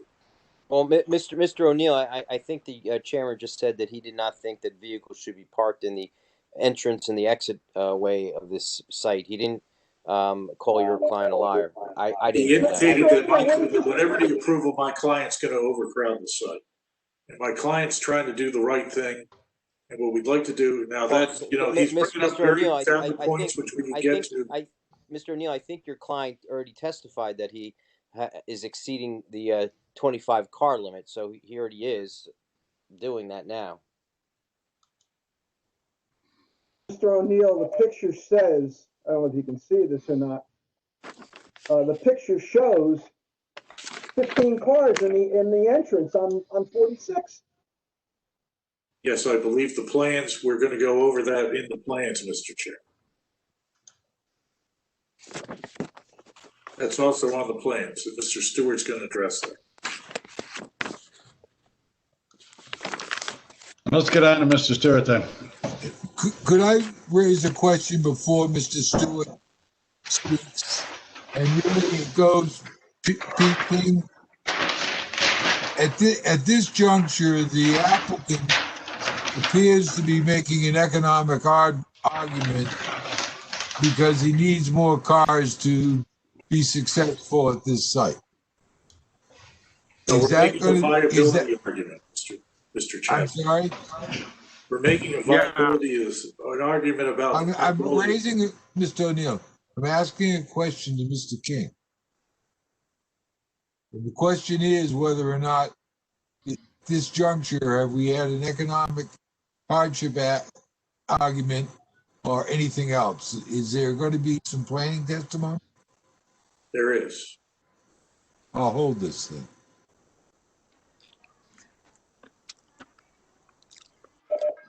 Mr. Willens, did you have a question? No, I'm good. I've asked mine. Thank you. Any other members of the board have any questions? None at this time. Are there any members of the public who wish to question this witness on the testimony given this evening? Laura, do you see any hands raised? No hands are raised. No hands are raised. Are there any members of the public that are even on this meeting? Can you tell Yes, that? there are. Yes, there are. Okay. Why don't you call your next witness, Mr. Thank you, Mr. Chairman. I'll go ahead and call Mr. Stewart.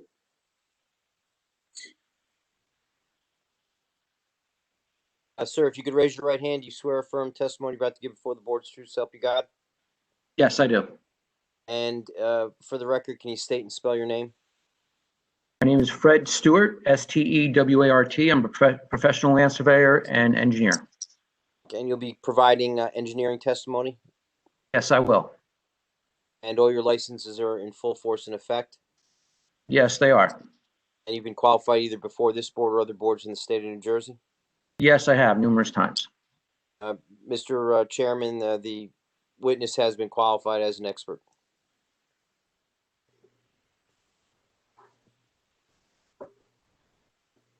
Thank you, Mr. Stewart. Referencing to the plan that we're submitted with this application, can you just walk us through what it is we're proposing, how many cars are going to be parked on site? Sure, if I can share that. Oh, there we go.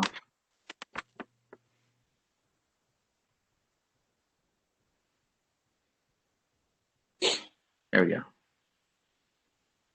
Okay, can everyone see that? Yes. Thank you. Okay, this is the plan that I prepared that was submitted to the board. It is dated, I believe, 20th, 2020. This shows our layout, our proposed layout of the vehicles for the site. On this layout, we have a total of 75 display vehicles with another 4 vehicles for customers, or 4 stalls for customers, I should say.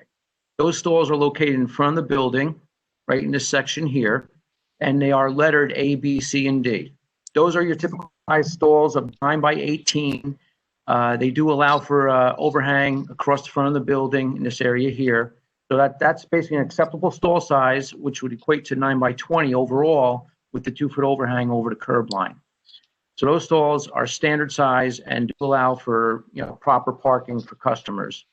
In speaking to the client, we have, he suggested that we have only 4 stalls because that's typically the maximum he would ever have on site that will visit the site at one time. We did a layout of 75 parking stalls. Number 1 starts up in the upper left-hand corner of the drawing and continues across the front of the site, and for a total of 75 going towards Cherry Hill Road. Now, we do have proper access or ingress and egress to and from the site. I know there is numerous points of access on this property, and I'll just show you those as existing. There's one existing off of 46 right in this section here. There's a second one that's existing on 46 over in this area. Then there's a third access point on Cherry Hill Road. And then there's a 4th access point, which is on the ramp that goes to Cherry Hill Road off of 46, right in this area here. Now, typically for a site size, that's usually a fair amount of access points. It's not really necessary. And what we have done here with this layout is actually have parked in front of them or alongside of them and basically have shut them down.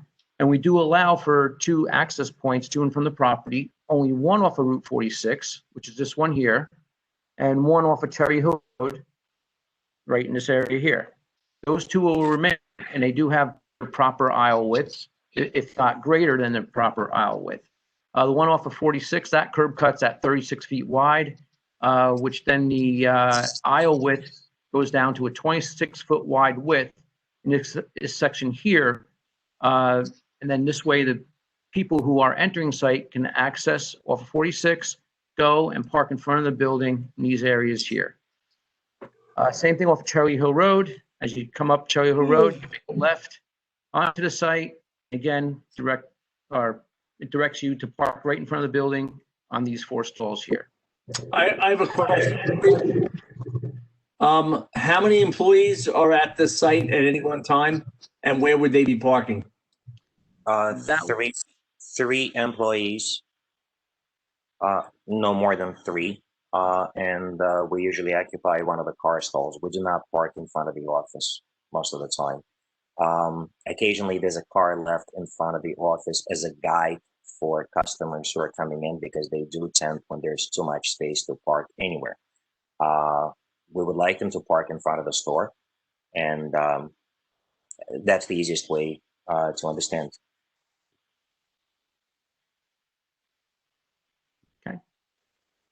Okay, so basically what these 2 access points, what this does guide them to the front of the building so they can park directly in front of the building. That's where the main entrance is, and of course the windows for the building are. So, you know, the employees can actually see people pull up and park properly and get out of their vehicles, go view the display vehicles. If we did mention the aisle off of Cherry Hill Road, that's at 24.1 feet. Again, 24 feet is usually your standard aisle width for a site like this. Within the site, between the parked customer vehicles and the display vehicles, we have about 25.9 feet in that aisle here. this actually organizes a site pretty well for the customers just to basically drive in, park, get out of their vehicle, see the employee, or go view the vehicles on the site, get back in their vehicle, back out of their stall, and exit either out onto 46 or out on the Cherry Hill Road. Now, in doing this layout, we have had other discussions just recently, and we did notice that coming out on the Cherry Hill Road, that would be a great idea to basically limit only a right-hand turn only coming out on the Cherry Hill Road, which we would basically put signage up to direct people to just exit to the right rather than going to the left because of the proximity of the traffic signal at 46. If people want to go 46 East, they would simply just go out of this area here and go on to 46 East and exit that way, going towards the east. We'll go 46 West. That's a double yellow line out there on Cherry Hill Road, isn't it? Because of the proximity to the intersection. That's correct. This is a double yellow, and looking at it from a safety standpoint, we would like to restrict that. This to be a right-hand turn out. That's all.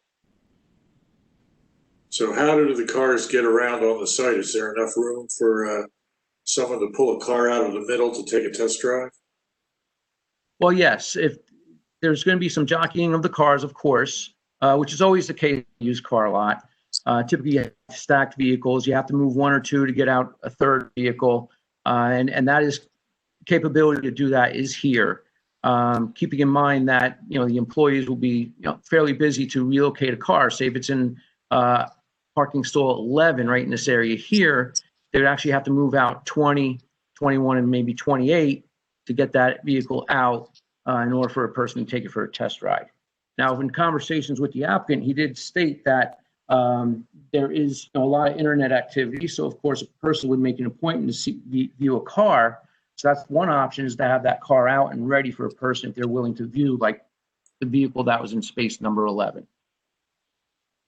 So basically an appointment to view the car. I would like to state that these parking lot stalls or the parking stalls, the minimum size we have is 8 foot by 16 foot. That would be in the lower area here. And as you can see, it's 8 foot across the front and 16 feet deep. Keep in mind, is a radial setup. So that 8 foot is actually across the front of this area, where in the back of the area, it's more or less like 9.5 feet. So your average stall size, the smallest stall size is at 8 by 16 foot.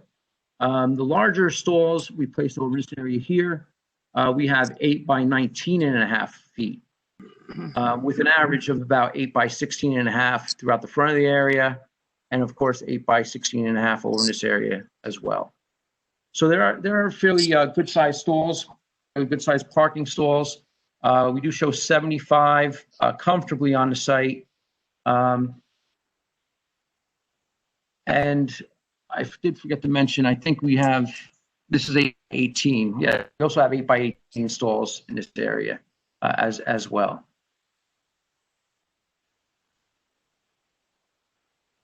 I have no further. I do have one other question. Are we striping the parking lot here? My intention was actually to stripe the aisle areas so you can basically see the cross hatches.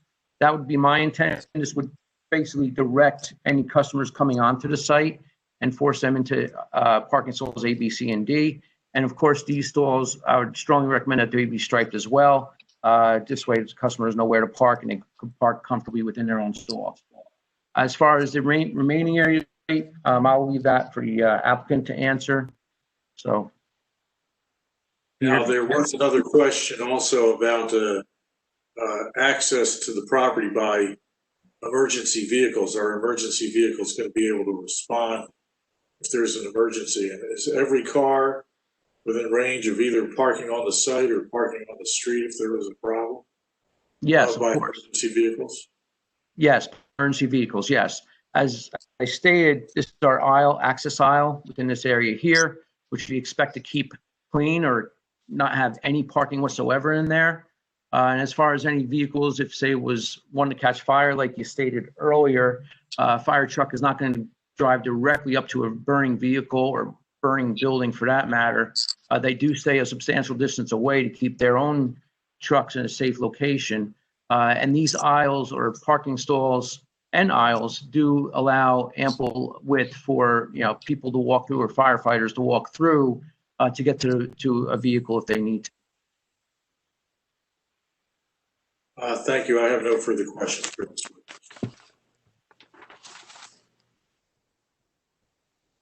Any questions by members? I have some questions. The pictures that were submitted, are they both actual pictures or is one a proposal? It's hard to tell. These pictures? Yeah, who took the pictures? I don't take these photos now. So I believe, I'm not quite sure which pictures you're referring to, but in our original. Well, there were two pictures submitted with the application. Originally a while ago. One's a So level picture showing actual cars on the lot, and the other is a sky picture showing vehicles, but it doesn't look like they're real cars because they're all the same.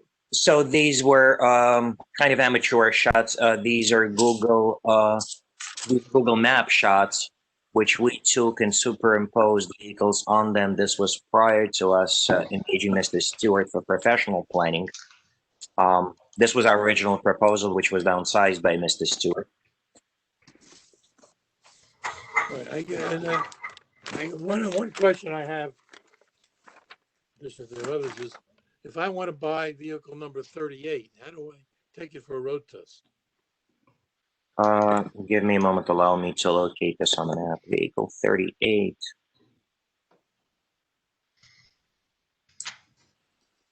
How do you get it out of there? Right, this area here. Okay, it's in the top left corner. So let me state first that while we're asking for the 75 foot house, 75 lot, frankly, I don't believe we actually reach that capacity. Most of the time, there is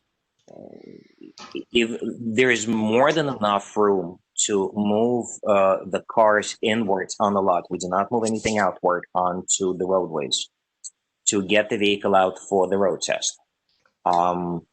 If we go according to this layout, then we would need to move a number of vehicles from 17 to 20, and then from 26 to 28.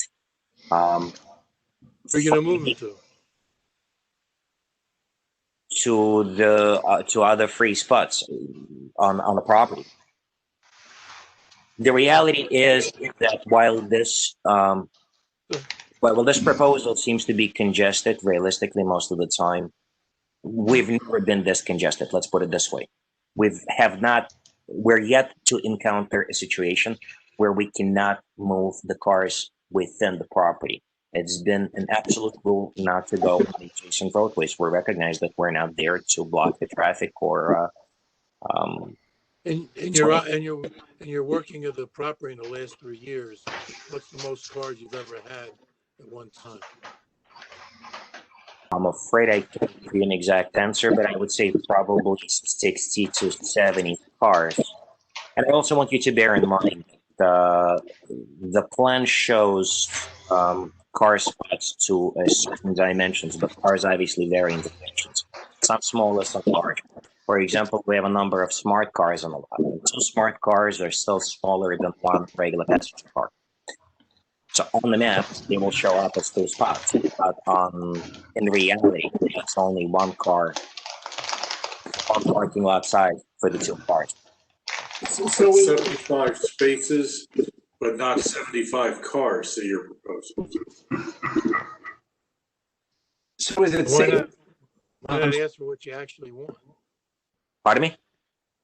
Why not ask for what you can actually, would actually use the property for, instead of so many?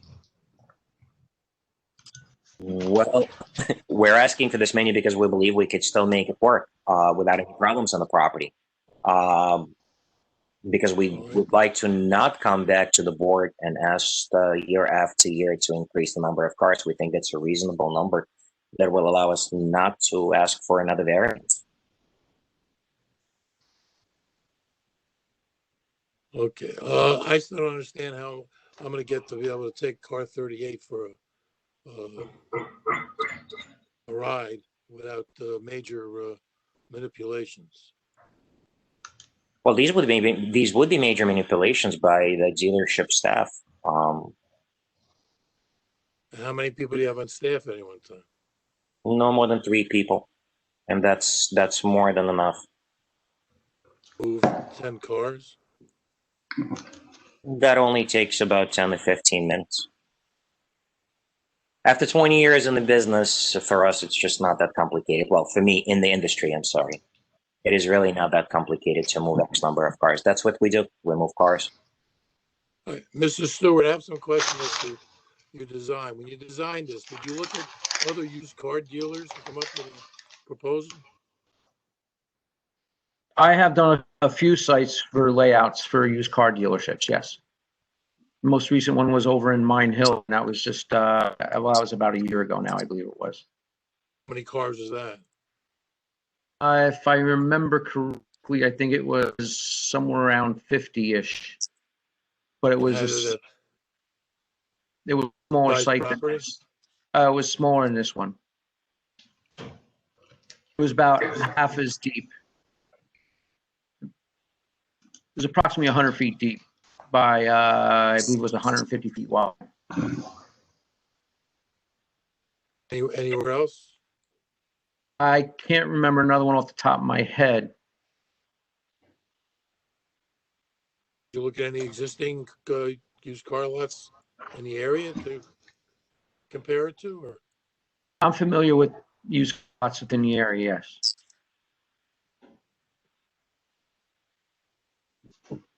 And typically, we would stack 2 deep, similar to what we have on this site. here you stack 3 deep. Over in this area, you have 3 deep, that's correct. And you have 3 deep right in this location here. 3 deep unusual? Yes, for this type of situation, it's usually 2 deep. And this way, it gives you a small aisle between the rows of cars. I have no other questions at this time. Thank you. Mr. Stewart, this is Mr. Holloway. Yes. Can you describe the use of the building and access into and out of the building? Well, Sure. Thank you. From right across the space of the building here, that is the I would consider that the front of the building, and that's where you access to go into the customer area, I guess you could say. Over on this face of the building, there is a bay door. I would say probably about midway or so. There's a bay door there, and that portion of the building, from what I was told, is used as storage. Paul can elaborate a little bit more on that. Correctly. When I joined the business, there was the current setup was already existing, so there is a bay door. I guess at some point in time, this might have been used as a shop. I don't know at what point, but we do not use it as a shop, nor do we have any intention to. We really use it as a storage facility to store dealership goods. Okay, thank you. I was always curious why the doors. I think the original application, first of all, you have to remember this was a gas station. Then it was just auto repair business. And then when the initial application was put through for the used car lot, I think they were servicing their own vehicles, their oil changes, things like that.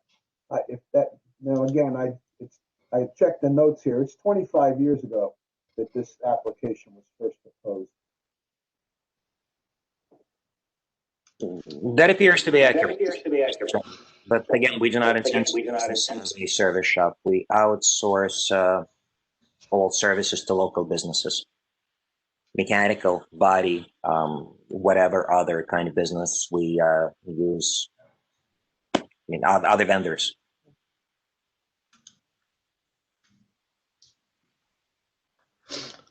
So, Mr. O'Neill, your witness, were you going to have some additional issue as it pertains to hardship?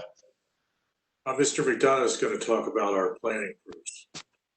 Okay, and I just have one more of the applicant here. Then, right now, the testimony is you've had up to 70 cars on this lot. And normally, right now, the picture that you presented, you have almost 40 cars. So right now, you're licensed to have 25. So you haven't stayed within that at all. And what number do you need to make the business work? To be completely frank with you, as many as possible. It is not a matter of greed. Just think of it as any other business. Consider two grocery stores on Route 46, one adjacent to the other.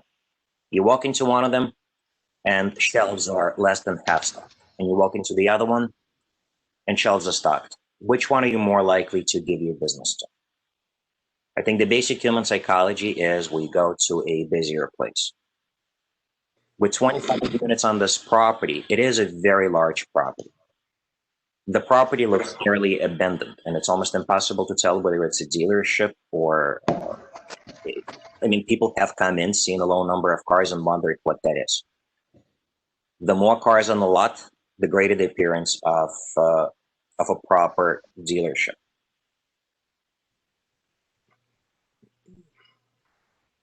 Mr. Barrett, you're a very good advocate for yourself and you articulate your position well.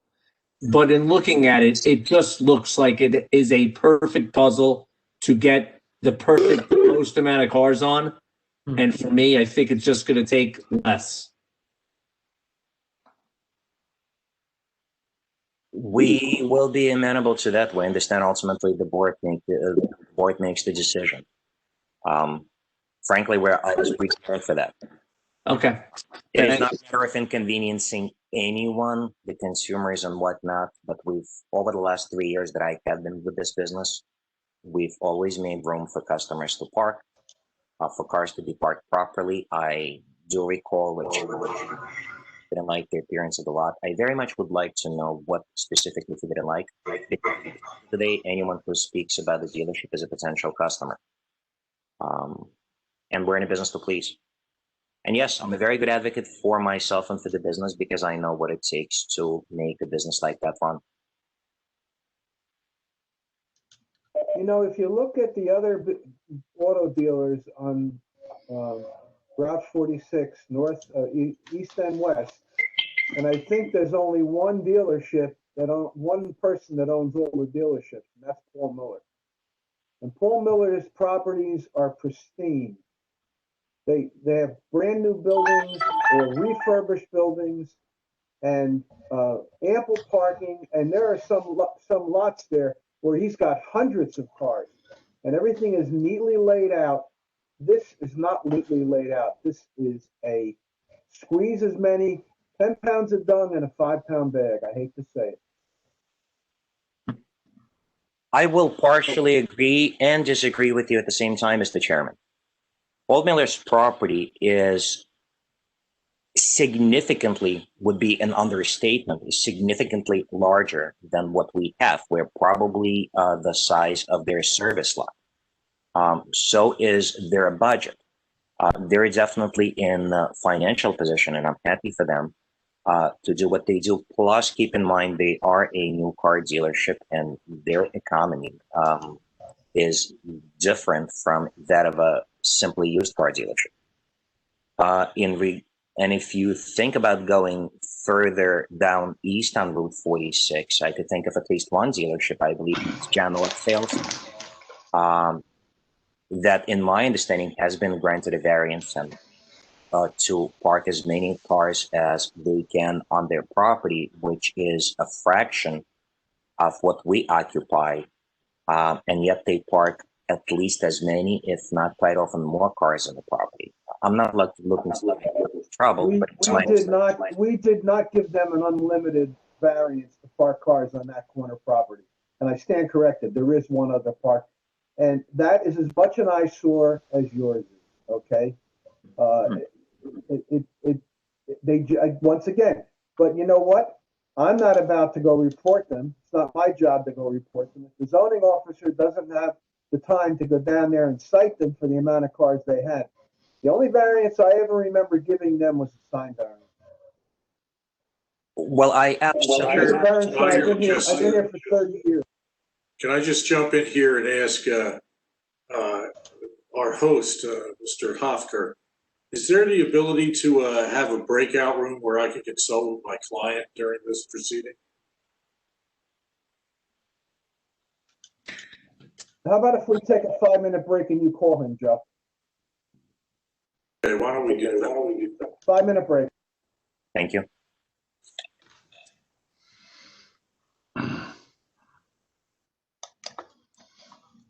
Thank you, because I couldn't accommodate that.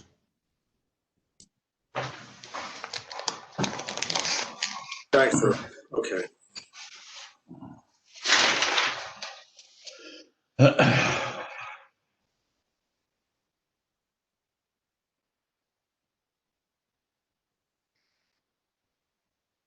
Hey, Davey, don't forget you're still live.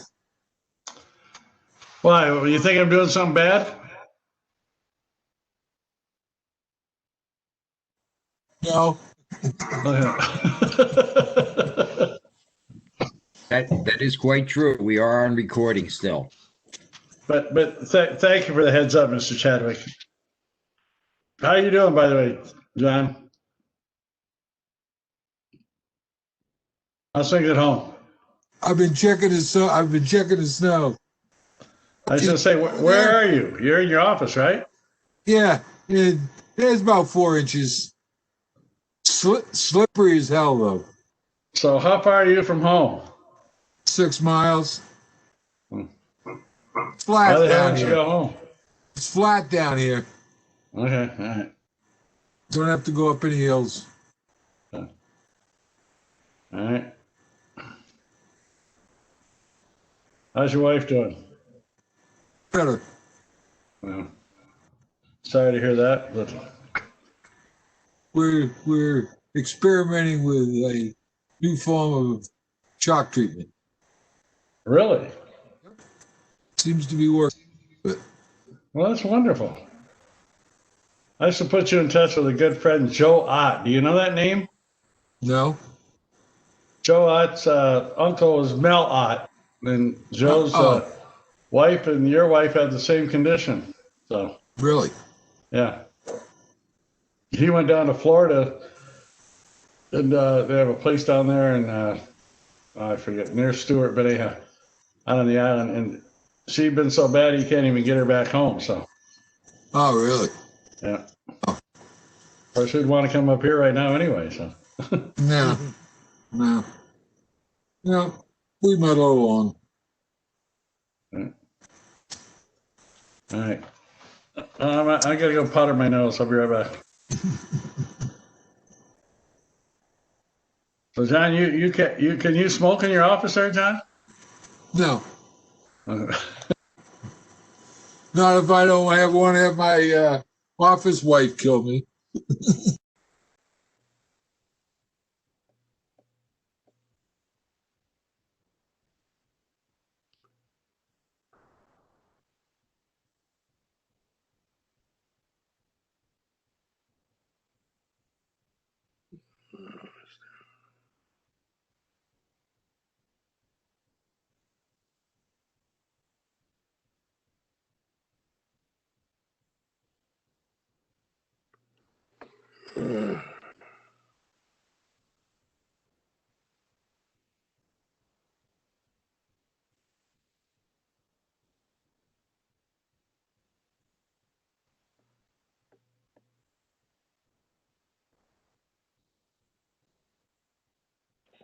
Okay. Earl, do you hear me? This is Scott. I do. Peter King just called. He is able to see and hear us, but we cannot hear him. Do you need to enable him again or something? Yeah. The problem is I keep unmuting him because he can't unmute himself. Okay. So when he mutes, tell him he's done if he mutes, and unless I notice it and and unmute him. I'm going to unmute him right now. Okay.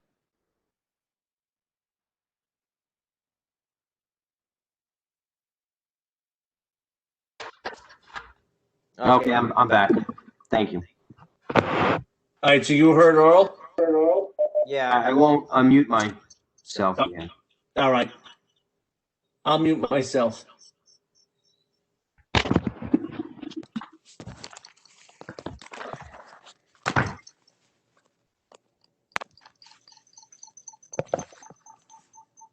Oh, shit.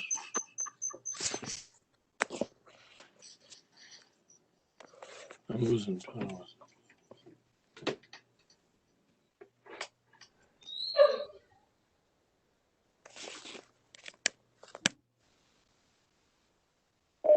The plows have already gone by my house. I don't know about you.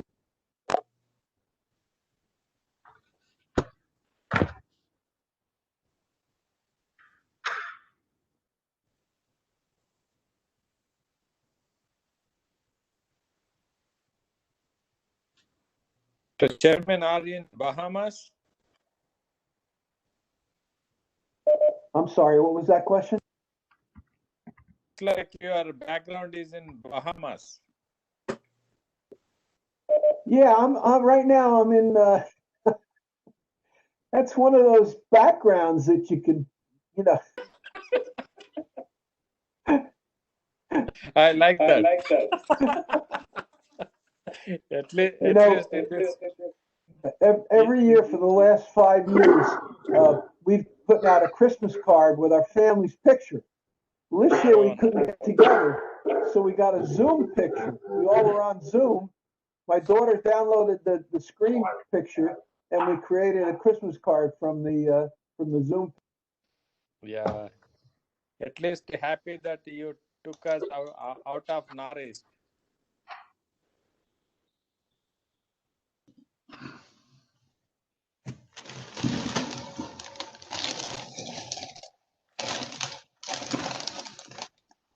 Hey, Bob. Yes, sir. Bob? Yes. More important things in life. Do you think Seton Hall can beat Rutgers? Yes. Yes. First, I can't believe Rutgers is ranked 20th. I'm amazed. Don't forget. They're ranked 17th. Okay. Our starting point guard is out with a twisted ankle, and we just got a kid who was granted playing time. You know, you're supposed to sit out for a year. We got another 6'7" kid. We're the third tallest team in the country. The third tallest team. So it would be a good match. It would be a good match. I tell you, Rutgers has got this kid. What the hell's his name? He's gone beyond the superstar, the Geo Baker. What's his name? He's a junior. Scored 27 points last time. 12 for 18 shooting. 5 from 3 points. Did you happen to see Seton Hall play St. John's the other day? No, saw little highlights. Our big guy Mahmoud was on fire. Yeah, he's a horse, isn't he? Oh my God, he's 6'11". He plays like a 6'2" guard. Who, Gaza? Guy from Iowa? No, the guy from Georgia, Georgia, the Republic of Georgia, Mahmoud Talashavila. I think it's all Big Ten this year, Bob. I'm sorry, what was that? I said I think it's going to be all Big Ten this year. Really, huh? Michigan, Iowa, Rutgers. Maryland. Who? Maryland's pretty good too. Indiana. They didn't play well against Rutgers, but they're pretty good.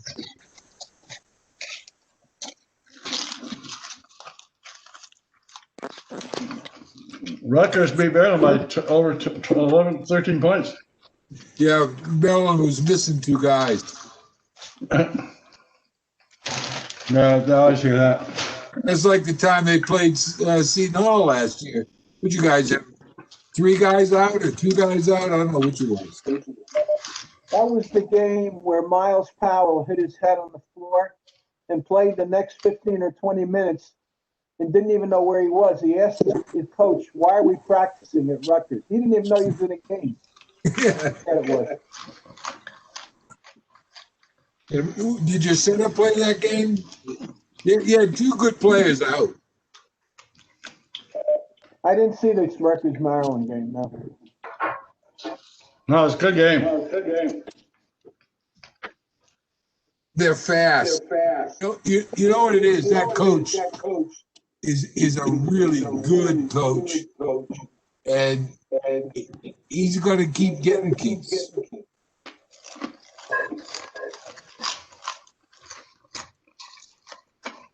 Well, if Rutgers could just keep all the basketball and football players from New York and New Jersey, they'd be national champs every year.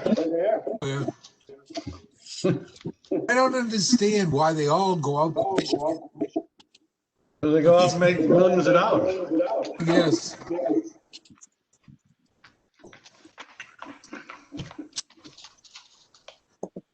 But that's changing, I think. So we'll see. Mr. Chairman, are we getting back to business here soon? Or? I'm looking for Mr. O'Neill. Is he back? Mr. I O'Neill? am back, Mr. Chairman, yes. Oh, I'm sorry. I didn't know you were back. Can we resume the meeting, Nora? Please, let's. Yeah, I only got. So after a consultation with my client, Mr. Chairman, we've decided to amend the application to reduce the number of cars on site from 75 proposed down to 65, eliminating the rows of cars and pulling out other cars to reduce that number down.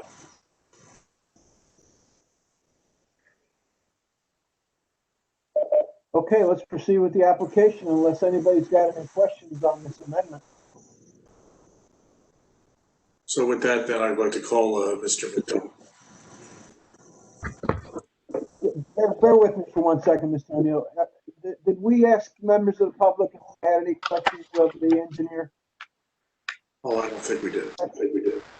Okay, at this point, are there any members of the public that have any questions of the previous witness?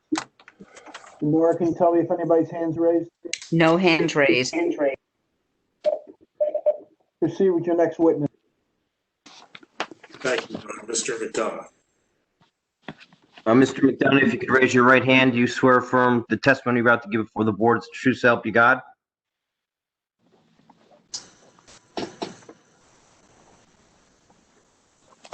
Mr. McDonough, are you on?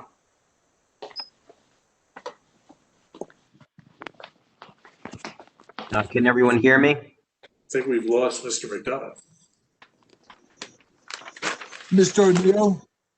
Yes. I had my mute button on. I didn't realize. Could I ask Mr. Stewart one question? Did he consider, Mr. McDonough. did he consider the offloading and loading of cars at the site? And how would that be done? I'm sorry, that's the loading and unloading of cars on the site? Yes.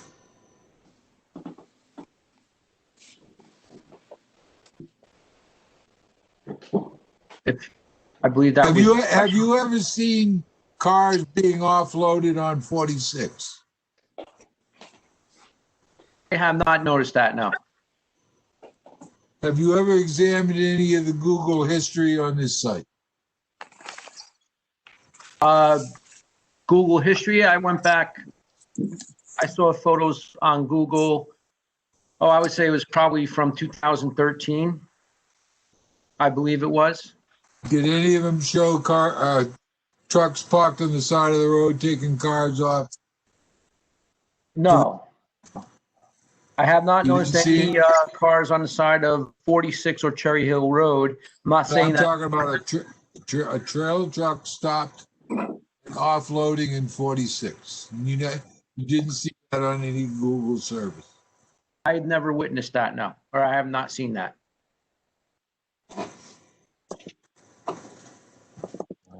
It's our testimony here, Mr. Stewart, that that's not going to happen. That's not needed. That's correct. How would a trailer car carrier enter the site from 46? How would they enter the site? The entranceway is proposed to be in this area here off of Route 46. To this What type of maneuver would he have to make to get in that driveway? Right-hand turn from the what lane? From the right-hand lane into that area.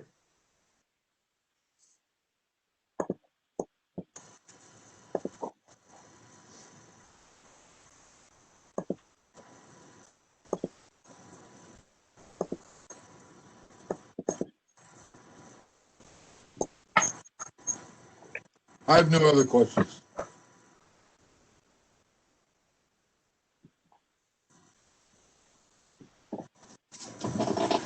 John, are you satisfied with those answers?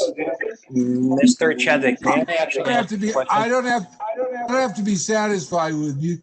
You're hearing what his response. You'll evaluate whether you think a truck can come along the right-hand lane. That driveway. So, Mr. McDonough, have you joined us? Yes. Sorry about that, everyone. Sir, raise your right hand. You swear firm testimony about to give before the board, true help you God? Yes, I do. And for the record, all your licenses are in full force and effect. You've been qualified before this board and other boards in the state. Is that correct? That is correct. Mr. Chairman, the witness is sworn and qualified. Mr. McDonough, you're familiar with the applications before the board? Yes, I am. You've had an opportunity to examine the local ordinances and master plan? Can I interrupt? I don't know if anybody else is having a problem, but I can barely hear John. Oh. Yeah, I can hardly hear him too. All right. I hate to do this. I'm going to go out and I'll come right back. John, try just lowering your volume. Can you hear me now? Yes. Can you hear me okay now? Much better. Magic. That's a great little trick that somebody just taught me. Okay. Do I need to be sworn, Joe? You've already been sworn. You've been sworn. You've been accepted. I asked you about the local ordinance and master plan. You had a chance to look at those. Yes, I have. I wonder if you could go ahead and give us how this application compares to that and the surrounding neighborhoods. Sure. Again, we've taken a look at this particular site. This is located on the jug handle off of Route 46 and Cherry Hill Road. It is a non-residential area in a non-residential zone. The applicant is asking the board to move on use relief in the form of D2 for expansion of a non-conforming use to the extent that the existing auto sales use, and I'll say long-standing auto sales use here, is non-conforming and not permitted in the zone district. So technically, it's an expansion of a non-conforming use. I think the board can move favorably on this particular application, given the distinct nature and the transformative nature of the use, to the extent that traditional auto sales have changed and that so much of it is now done online, which lends more particular space for the storage or the inventory of vehicle and the lesser need for employees and the like. You've heard the operational testimony of the witness and of the operator here and the engineer as well. How the site can accommodate the development that's before the board and really essentially has morphed to the extent that it becomes a storage lot for these particular vehicles, and then the customers come. But most of the transactional aspect is done offline or off-site. With respect to the zone itself and the surrounding land use context, certainly this has been a longstanding part of the surrounding neighborhood. It can be well managed.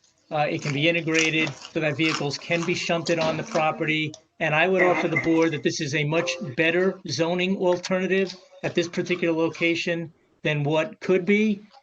This could be a particularly problematic site if this were to manifest in accordance with the zoning requirements. A restaurant here would be very problematic given the surrounding roadways and the multiplicity of driveway curb cuts or access points. Also, given a retail use here along the corridor or an office use here, this is an island. This particular site sits in a sea of a roadway around it, which makes it a very distinct piece of property, a very challenged piece of property for. And based on my observations of the site, again, it can accommodate the scale and the nature of the use that's before the board right now. There's been a long-standing association with this particular use at this location, not going to be offensive to the folks over at CVS, to the folks in the hotel, the medical office use, all of those non-residential land uses. And then, of course, on the other side of the highway on Route 46, we've got the mountain. So with that, I would offer that the statutory burden is met here by the applicant to enhance the viability of this particular land use without creating any substantially detrimental impact on the surrounding area or on the surrounding zone. With that, I'll pause and open myself up to any questions. Any questions by the board?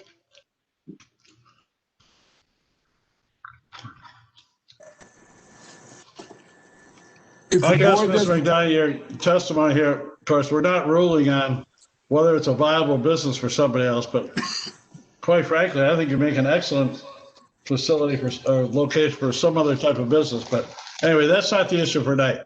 From your planning perspective, you do not believe that this overcrowding of the number of sites here is an issue for the board to be concerned about?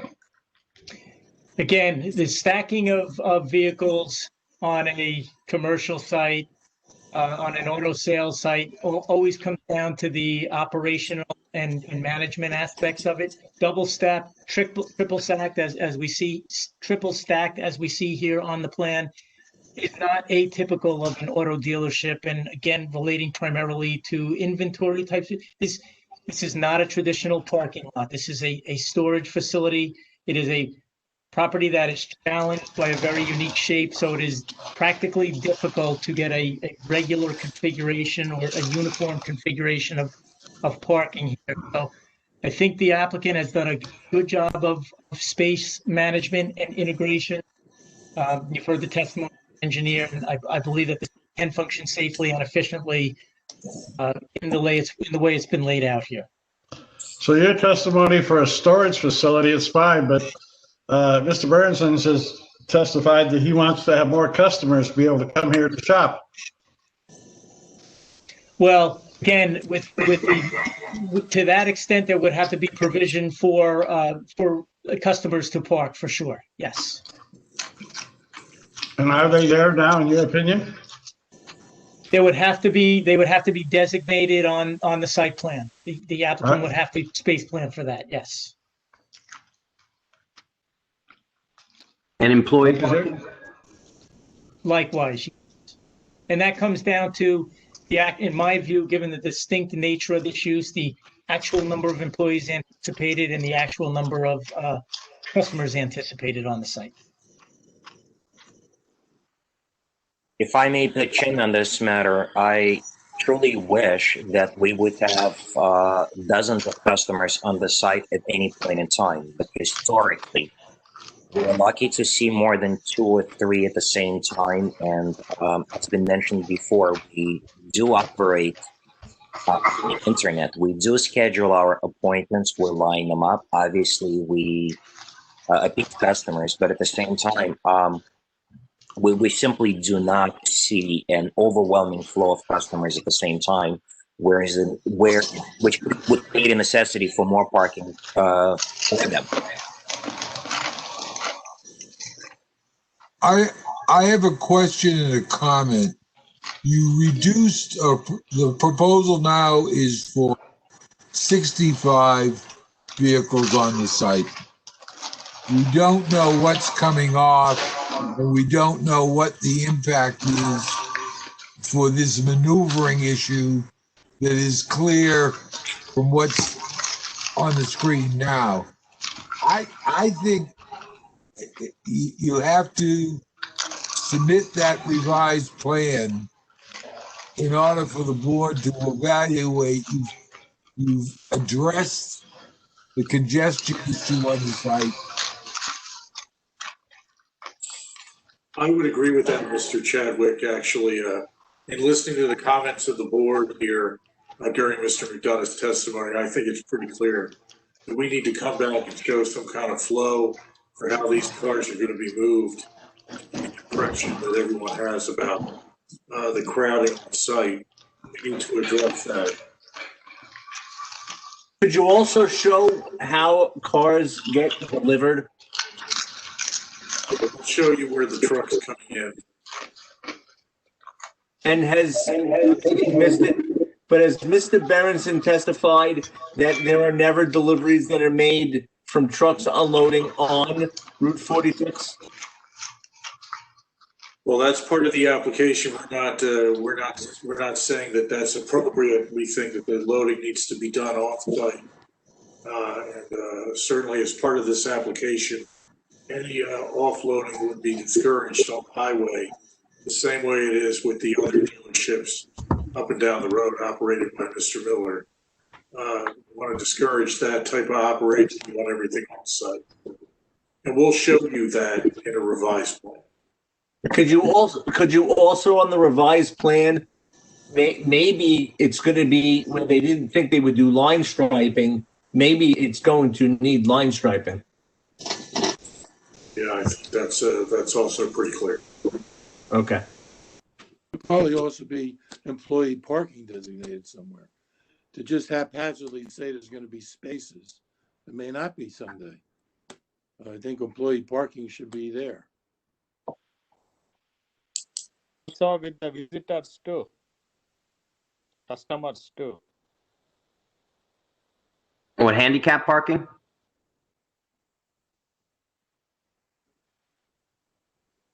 That's another good question. Where's the handicap?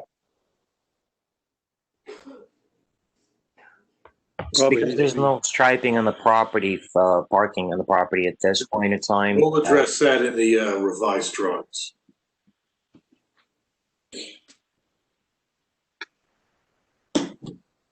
Before you come back, I have a question. Maybe what are the timings for this business? When you open, when you close? Pardon me? What are the timings for this business? The operating hours? Yes. We open at 10 o'clock in the morning, Monday through Saturday. We close at 7 o'clock at night, Monday through Friday, and 5 on Saturdays. And do you have any plans to add any more lighting or anything in the parking lot, since you are going to have a lot of cars now?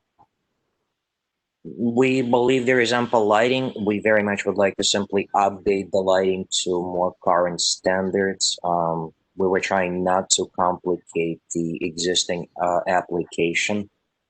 But yes, the lighting is a concern. We just want to make sure that everyone who accesses the property is comfortable. And also, I would like to see when you remove about 6 or 7 parking spaces, I'd like you to look at all the parking spaces and see if you can remove any more, because they are still, it looks like, it's parked packed sardines here. And I still feel it's very congested. And the use of the property is really, looks like overuse. If you are going to use it as a storage facilities with a lot of cars, and like Chairman said in the beginning, it's very hard to police these things.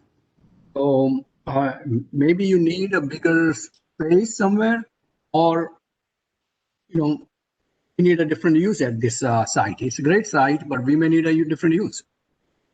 Just think about that. What else can you remove if you can, and before you come back? I happen to agree with Casey as well.